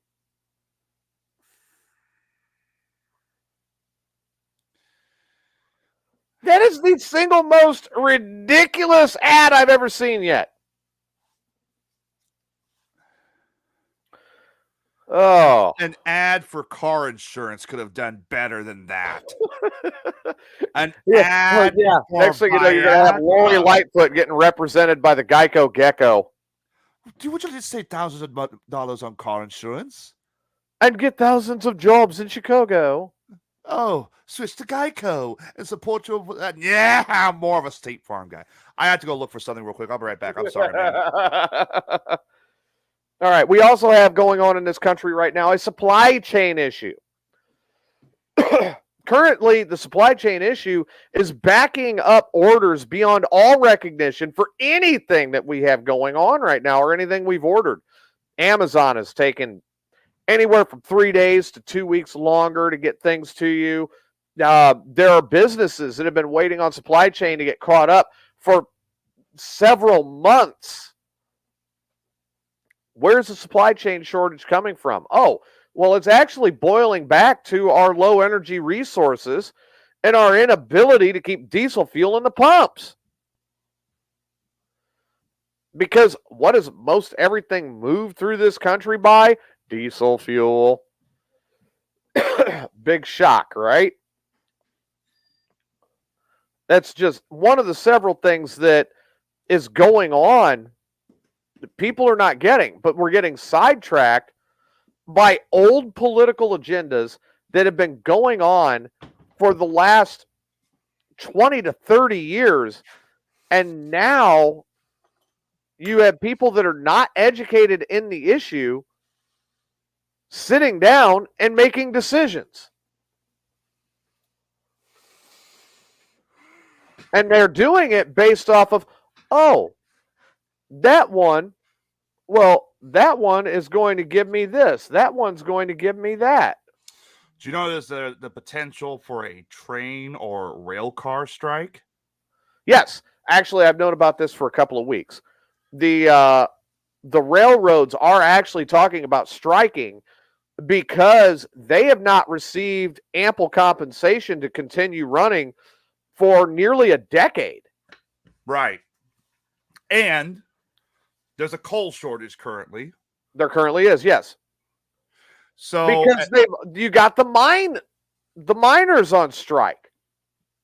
miners are on strike, and a lot of the miners are aggravated because Biden said what?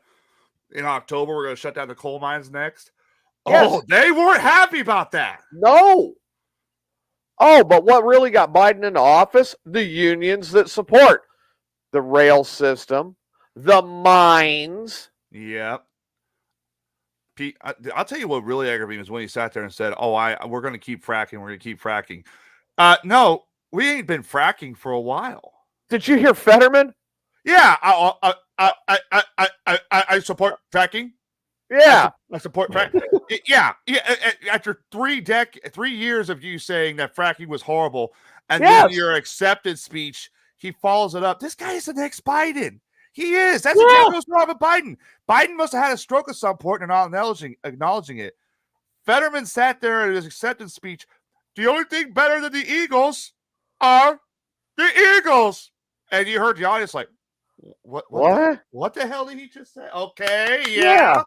All right, yeah. That guy, look, the guy should have stopped. He had a stroke. That's a big health issue. Just because Biden got away with it for his Alzheimer's or sometimers or dumbass syndrome doesn't mean he can get away with it either. Was that a word I can't say?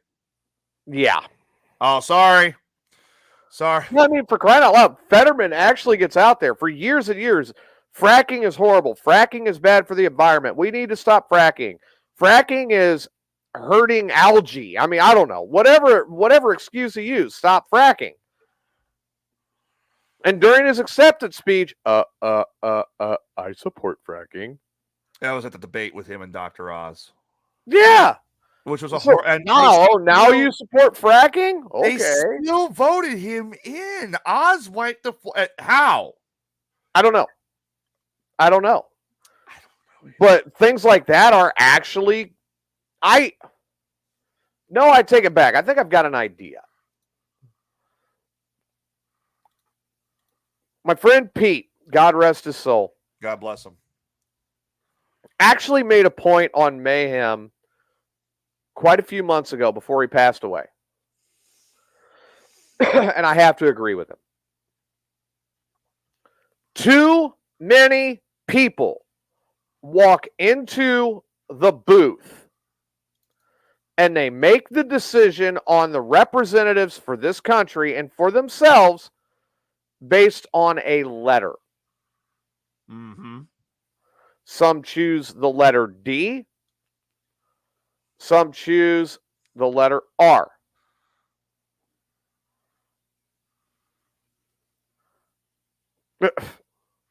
How is my hat against FCC guy? It's a Cardinals hat. That's how. Oh, shut up.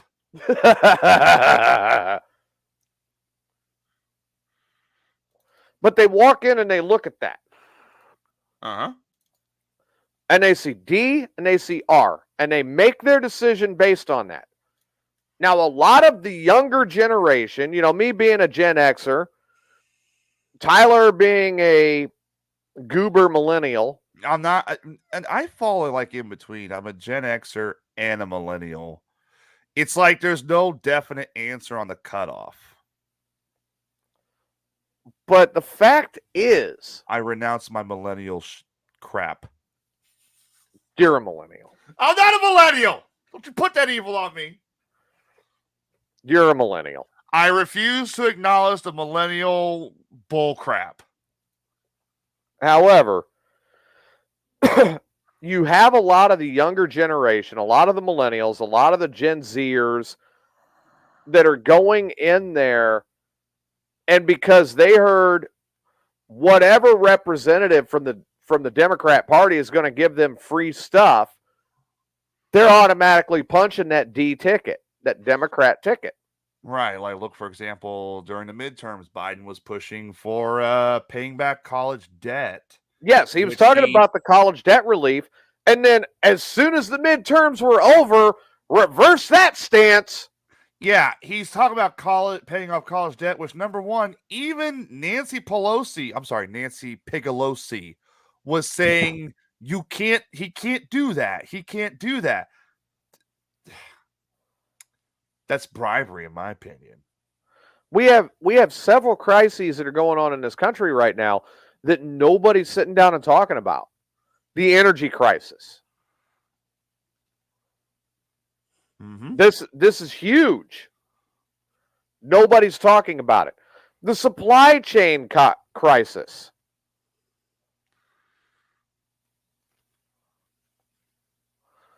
Oh, there you go. 420 says 1980 is the cutoff year for Gen Xers.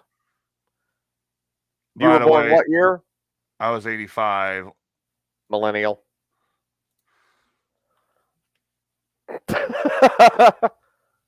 Not a millennial. Where millennials end and Gen Z begins. Here we go. Written by Dr. Demock. All right. Anyone born between oh crap.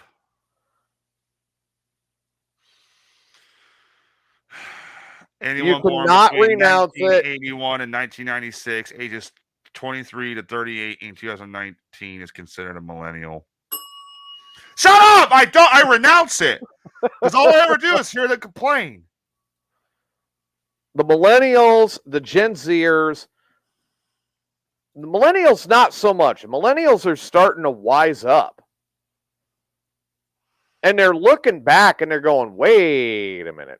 I still renounce them. Put on the brakes. This ain't right. Oh, now they recognize it. The Gen Zers are the ones that are the big culprits going in and they go, oh, I get free stuff. Democrat.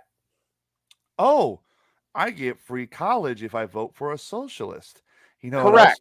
You know what else you get? You get no money whatsoever and higher power bills and no groceries. Because guess what? Socialism doesn't work. Ask Venezuela. Ask Russia. Ask Cuba. Ask Russia. What did they do in 1989? Oh, they dropped it like it's hot. It was literally almost overnight. They had 3 McDonald's in Moscow. It's the most jobs they created in years. They created more jobs than Lori Lightfoot does in Chicago. Oh, don't even play that commercial. I can't. I can't do it. No. Oh man. Oh, the one guy talking all good about Lori Lightfoot was even wearing a t-shirt under his flannel with her on the t-shirt that said "Stay home, save lives." Oh, good Lord. No. I mean, that's as bad as the Census Cowboy, if you want my opinion. The Census Cowboy is one of the worst things I've ever seen in my life. So what are you supposed to do if you see the Census Cowboy run up? I live here. Okay. That's it? I guess. That was the dumbest idea. It was the dumbest thing I've ever seen. I like Batman. What? He didn't even look like a census cowboy. He wasn't even a cowboy. Where's his 6-shooter? Oh, he can't have it. He's in Chicago. I'm sitting there thinking, you created the Census Cowboy. And I watched the thing and I'm just cracking up watching it. And I'm going, you did this. You did this. And saying that you love Batman, yet you look like what was left of Two-Face. No, the Penguin. The Penguin. No, I think the Penguin had better looks. Clayface? No. Killer Croc? Maybe. Maybe. Oh, she's got the eyes of Killer Croc when it goes That's sideways. true, yeah. You ever notice that when she gets mad? You like Batman so much, we're going to pick a villain that you look like because you're destroying Chicago. You ever notice when she gets mad, her eyes go like one direct, like two separate directions? Oh, yeah. She's like the lazy eye bit, you know? Yeah, no kidding. No. Hey, Mayor Lightfoot, look at me. What? No, look at me. What? With both of your eyes, look at me. I No, can't. I'm no. mad. No, it's more like this. Look into my eyes. Trying, which They just one? rock side to side, Yeah, to just side. rock I'm trying to side. look into your eyes. Oh, I know. I mean, it's absolutely insane. Oh, I really hope that there are going to be more just fun, ridiculous campaign ads like this. Now, I don't. I'll pay her just to not. Don't campaign.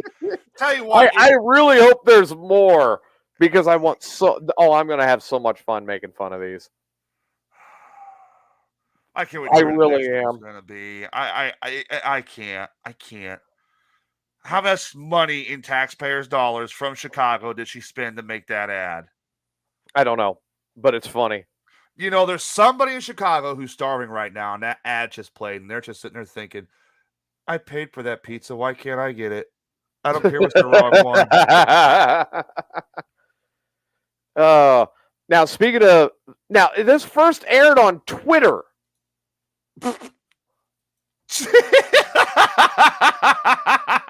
Let's get even worse. It first aired on Twitter. Because she's not going to air it on Chicago. No. So let's continue down this rabbit hole a little bit. Over the last week, Elon Musk has been doing a great job of flipping the so-called Twitterverse on their ear, and I'm loving every minute of it. Oh, my gosh. He reinstated Trump. He reinstated President Trump. He won't reinstate Alex Jones. He said Alex Jones was too violent. And I agree. Yeah, he said Alex Jones is way too far out there. I'm good with that. But he did also ban popular podcaster Ethan Klein, who's been called the liberal left equivalent to Alex Jones. Correct. This is how bad Ethan Klein is, ladies and gentlemen, too. On his podcast the other day, he made the comment about how they should blow up the Catholic Church in Vatican City. Oh, really? I think we can find that quote. I can find it real quick. Just give me a moment. Oh, I'm looking it up right now. What's his name again? Ethan Klein. This is a liberal left liberal left podcaster on the H3 podcast. Let's see. I'm seeing an article talking about it. Is this it? I might have found it. If I can hit volume on this. There's no volume. Well, on it I'm looking here. Hang on. I think I might have Okay, found I it. have seen this guy. This guy is out there. Yeah, here it is. I got her right here. Let me send it. What do you want in private chat? I'm actually getting it right now. There, it's in private chat. Oh, it's in the private chat. Let's see if I can log into the private chat on this computer. Because if I can, I can do it. Now, ladies and gentlemen, this is also a liberal. Again, this is a liberal who has made comments about, who's made jokes about the gay community, most explosively homosexual men. This is a man who called for the bombing of the NRA building after the Uvalde High School shooting. Right. This is a man who also claimed that if there's another Holocaust, that he wants Ben Shapiro to go first before him. Which Ben Shapiro turns around and says, I hope there's another Holocaust. I hope Ethan and his family escape. This is also a man who has been in Jerusalem making racist and religious xenophobic comments towards Jewish people, who he himself is also from Jerusalem or from Israel. He's born and raised. Right. Did you get it? I did, but I'm not going to use that. This is actually 5 minutes here of Ethan Klein speaking on his After Dark podcast and just waking up and choosing violence. So here, take a listen, everybody. Let's just start shooting in the air in Texas. Woo! We'll show them boys what legal guns look like. He might drop some language.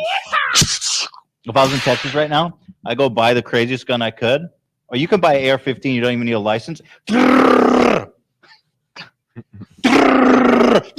shh. They'd be like, Need oh to cut the shit. show. They'd be like, oh shit, we better pass some laws.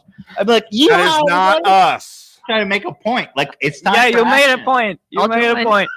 I'll join. We'll go to the Walmart down the street, pick Yeah. up some AR-15s. I'll get a gallon hat like Yosemite Sam. I'm just saying.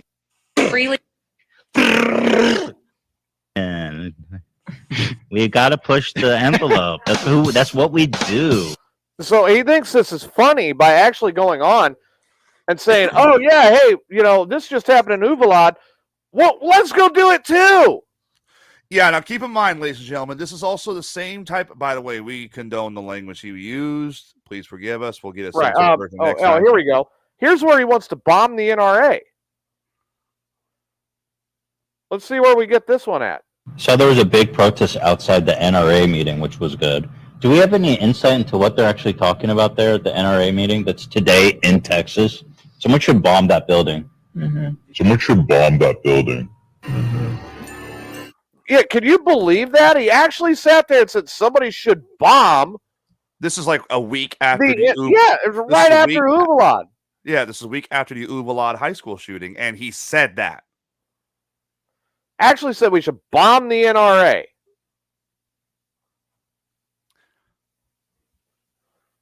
Double Yeah, standard. Philip DeFranco, of all people, even hates, Ethan Klein. Now, Can't this guy, stand him. this guy is literally, I'm not kidding, he is the liberal equivalent of Alex Jones. Alex Jones had several really big comments, we know, and he also went after, what was it? It was Sandy Hook, the high school. Yeah. He claimed they were all crisis actors, which it wasn't. That was a legitimate shooting. How can, and this is the argument everybody has, how can one person be banned and another person not be banned for the same thing? And Elon saw this, and it was one of the things he weighed in on when he banned Ethan Klein. And then he went ahead and he said, look, okay, we've got Ethan Klein on this side. We got Alex Jones on this side. They're both extremely extreme. Get rid of them both. Exactly. they're out. I think it was the best option. Now Elon's looking at it, buying out the metaverse. Hey, goodbye. I would love to see Zuckerberg Please. go. Please get rid Elon, of Zuckerberg. Elon, you got to buy Facebook. You got to buy TikTok. You got to buy, what's the other one? YouTube. Get YouTube. No, absolutely. Well, YouTube's pretty well cool to go. YouTube's kind of neutral, I would say. YouTube is not as controlling. I mean, when we do Mayhem, we also do that on Facebook, and that we got to step all over everything on Mayhem. We have a saying for those of you who don't watch Mayhem Unleashed. It's not Mayhem Unleashed unless someone's in Facebook jail. Correct. And 9 times out of 10, we go on the air, someone is either in or still in Facebook jail. Amanda Kluge. I'll say it. I know who usually goes. Irene Jobson. Irene Jobson, Amanda Kluge. I mean, those two are culprits to the end, man. There was literally one night the entire audience was in Facebook jail. Yeah, they all But wound they up there decided- for some point. They decided, screw Mark Zuckerberg. We're just going to Facebook jail. There were Everybody did. there were And arguments. I'm sitting here going, you got to be kidding me. There were arguments about who would get in the Facebook jail the longest. People trying to get in there first before the other one. I think it was me and JD. You and JD really did go at it for that And I one. think All right, so but it shows the restriction that we're seeing on the social media platforms, which is supposed to be a platform for freedom of speech. right now, getting back to the Elon Musk situation, he's teased that he's found some type of information. We know Mark Zuckerberg came out on Joe Rogan and Correct. said that the FBI told him to suppress the story on the Hunter Biden laptop. Yes. He told that on Joe Rogan. I would not be surprised. Becky, you're one of the lucky few to this point. Becky, it is only a matter of time. I would not be surprised if Elon found something similar with Twitter now that he owns it. Okay, so Elon Musk, when he purchased Twitter, was, according to a statement made by himself, was asked to suppress anything involving the Hunter Biden laptop. Uh-huh. All right, so this goes back to the island and all of this, okay? Right. So Elon did it. And then he reactivated President Trump's account, but Trump says No, you know what? Hey, thanks. I appreciate it, but I'm going to stay over here on Truth. You know, this is my platform. I'm going to stay here. I know it's glitchy, but I'm going to stick it here. All right. Alex Jones comes out. Reactivate me. Elon goes, no. No. Ethan Klein goes, I'm still here. Elon listens to it, goes, no. You're banned. You're out. Oh, there's a cockroach I missed. I'm sorry. And Elon then goes in, and he has now begun a staff performance evaluation. And he told the people there, if you're just sitting here saying just to sit here and say I work for Twitter, get ready because you're going to get your pink slip. Yep. If you're here actually doing a job and working, I'm going to keep you. But if you're just here to say I work for Twitter and collect a paycheck, I'm going to deuces. You're out the door. You're gone.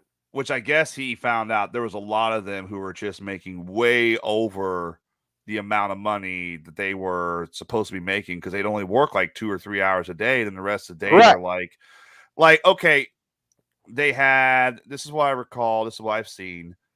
They would go into work, they'd have their own little module to work at, or their own little pod, as they called it. Yes. And they'd get ready for business meetings. So they had their business meetings and all that stuff. And then they would, go and do various tasks, accounting or, fact checking, for example, stuff like that. From what I remember on this video, and I had to find it, they only did about 6 hours worth of work. The rest of the day, they could go down to the cafeteria, get free food. They can do workouts, exercises, and then they're just posting on Twitter or Facebook, oh, I had the best job ever. I'm making all this money. I go to work. I go 12 hours a day. I'm on my feet for 12 hours a day. I only get 3 breaks, if that, and I'm making $20 an hour. Somebody tell me how they're making more than me or how they deserve that job. Yeah, you'll even clean a bathroom. I don't even clean a bathroom. No. You'll even clean a bathroom. Well, they got to pay me extra, but yeah.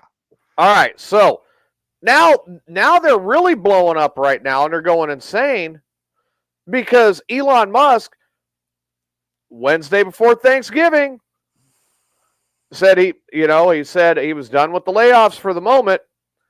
He came back in and dozens more. Yeah, you're not getting laid off. You're actually fired. Right. Laid off means you could at least pick up. You might have a chance of coming back. You might have a chance of coming back. You could pick up unemployment. Being fired means, no, you're done. You're done. I'm going to see if I can't find this video. The employees fired overnight on Wednesday were informed that they were being laid off for performance reasons and were given 1 month of severance. Now, he's going in and getting rid of people for performance. Well, if you don't have people performing in their job, how are they being profitable for you? The man is running a business. And he's running it like oh my God, a business.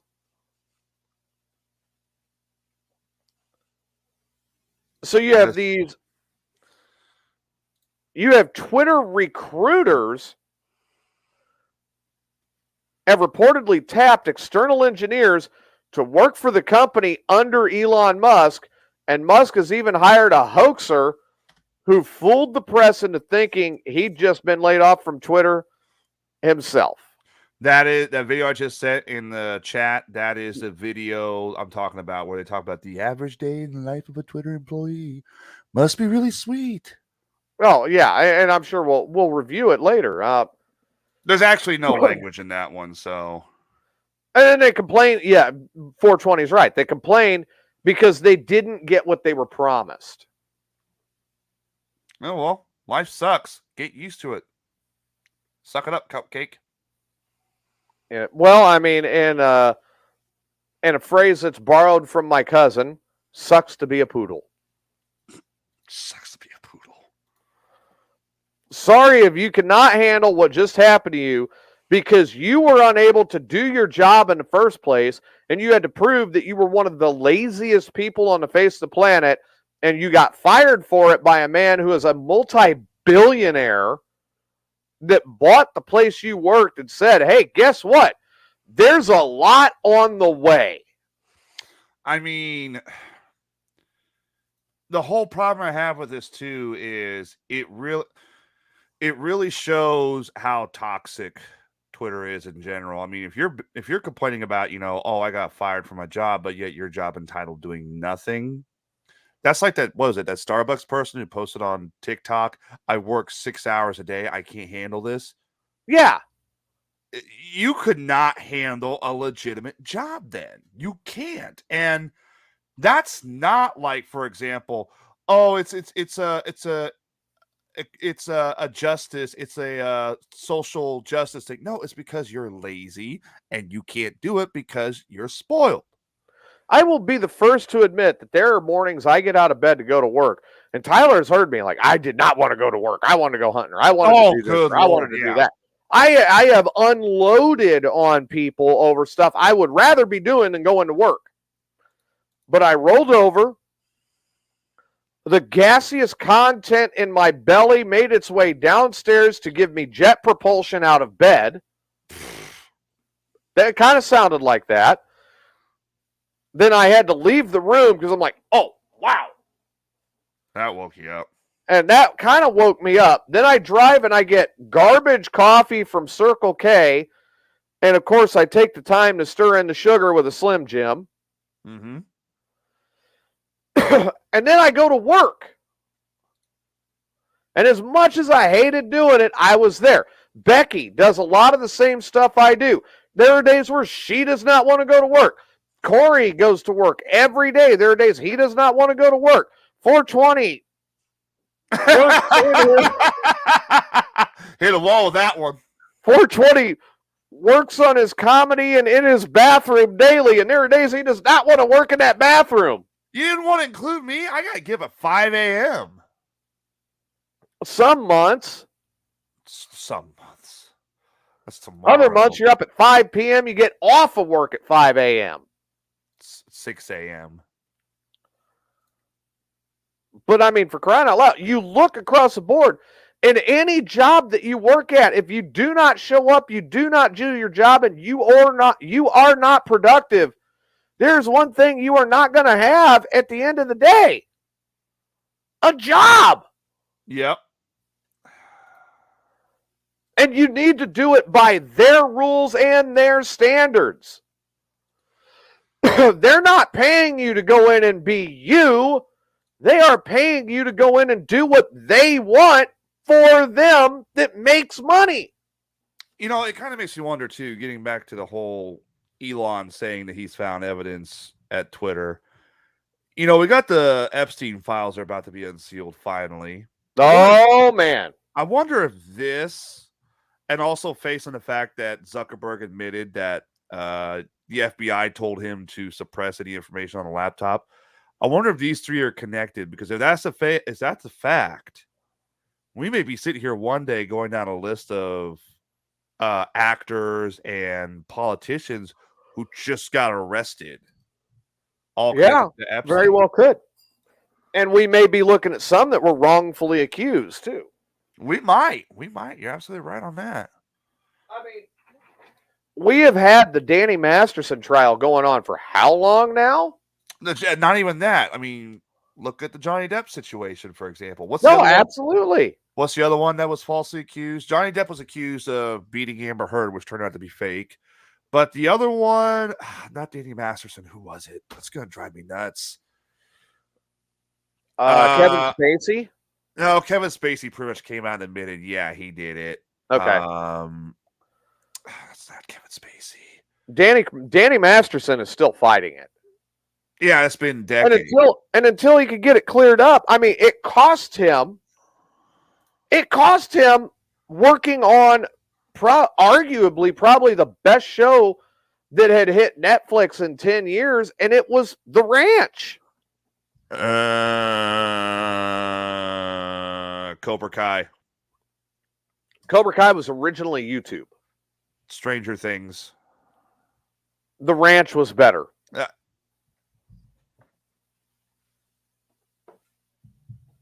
Trailer Park Boys. The Ranch is better. The Ranch was not better than Trailer Park Boys. Sam Elliott. Okay, you had Sam Elliott. One person. Okay, one person. Deborah Winger. No. Yes.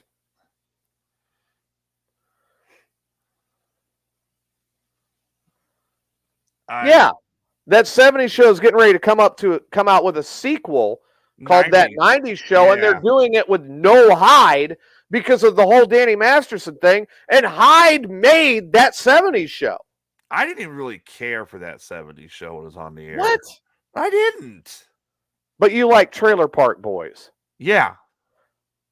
You are definitely a millennial. Shut up. I am not. You have proven beyond a doubt now that you are a millennial. I am not a millennial. I just never cared for I mean, there were some episodes I remember watching that were good, yes, but then later seasons, I was just like,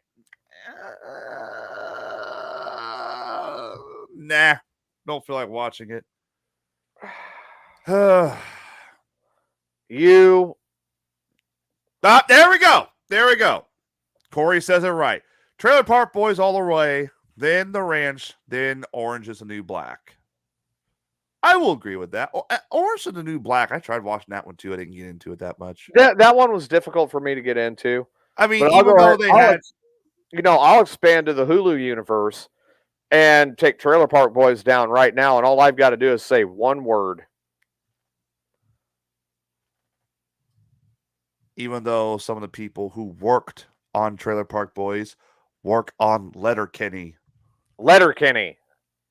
That show is produced by two of the stars from Trailer Park Boys. So, burned.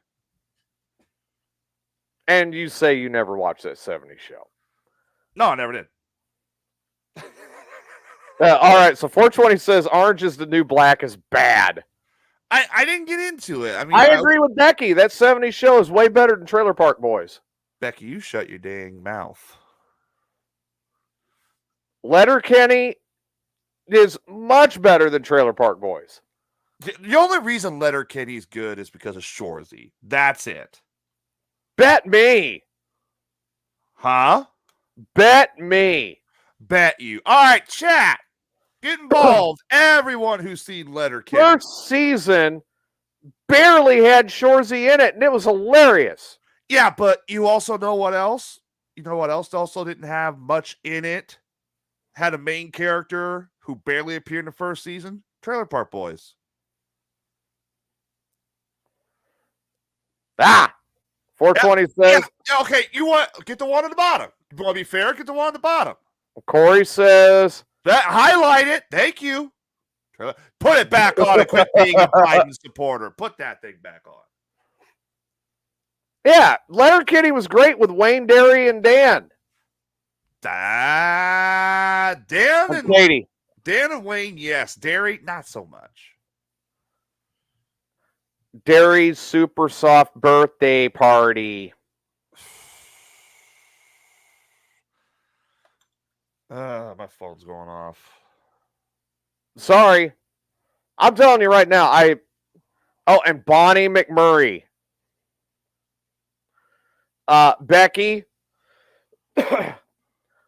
you should go on your Hulu, look up Letterkenny. Each season is about, 6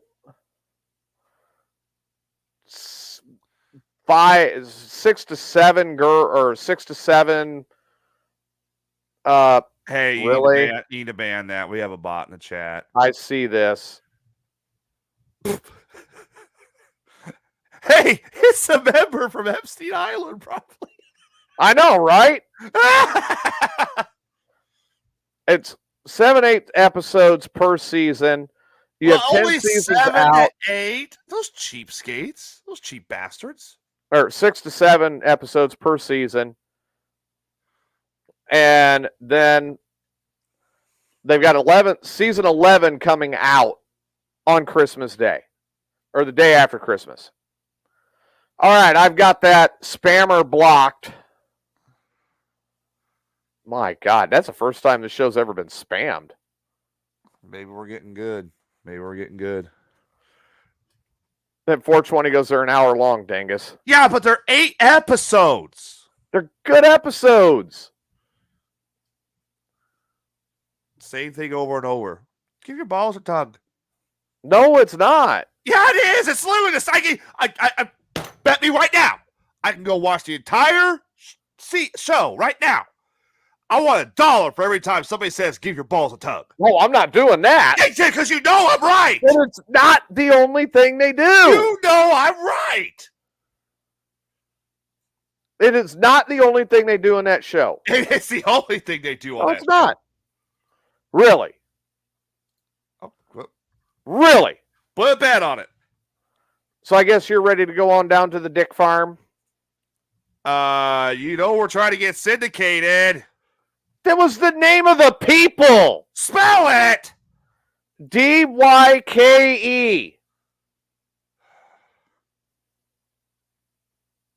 So that way people try to syndicate us know what you just said. You got to remember, they're on Hulu. They don't have to deal with the FCC like we do. So you've got that. You've got, the spelling bee. Oh, Halloween. Oh, Christmas. How to properly grill a steak. People getting in fights. Oh, here we go. See, there you go. So Becky's going to look up and watch Letterkenny. Thank you. And we got another lost soul. Not everybody is a millennial. I'm not so you're just gonna label me a millennial just because I don't like Letterkenny? And plus, I never said I didn't like Letterkenny. I just think Trailer Park Boys is better. That would be. Of course, Bat 420 is going to say that Letterkenny's better. He's like your own personal kiss ass. And then, of course, 420's right. They show hockey. So that's it. That's why they showed hockey. I could turn on ESPN and watch hockey. They have conversations about very important things. Like parts of anatomy ending up in other parts of anatomy that should not wind up in parts of anatomy during foreplay. Yeah, because we really need to know the exact answers to that. Well, did we really need Ethan Klein to turn around and call for violence and say, hey, blow up the NRA? Well, I didn't like Ethan Klein either, so there you go. But you love Alex Jones. I never I don't like Alex Jones. He's too, that's like sitting there saying, oh, I'm going to just dump kerosene on a fire and maybe that'll put it out. No.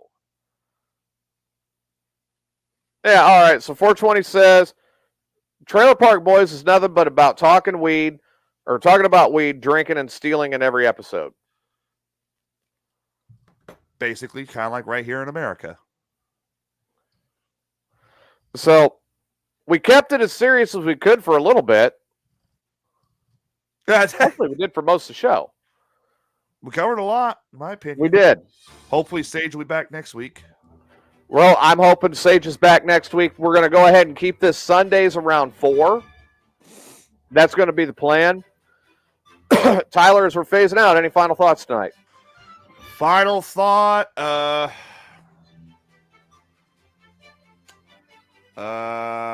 Go watch Letterkenny and then go watch a superior show like Trailer Park Boys when you're done with it. Trailer Park Boys is on Netflix. This would be a millennial answer. It is not a. If it was a millennial answer, I'd tell you to go watch Disney Plus. No, that would be a Gen Z answer. Oh, you shut up.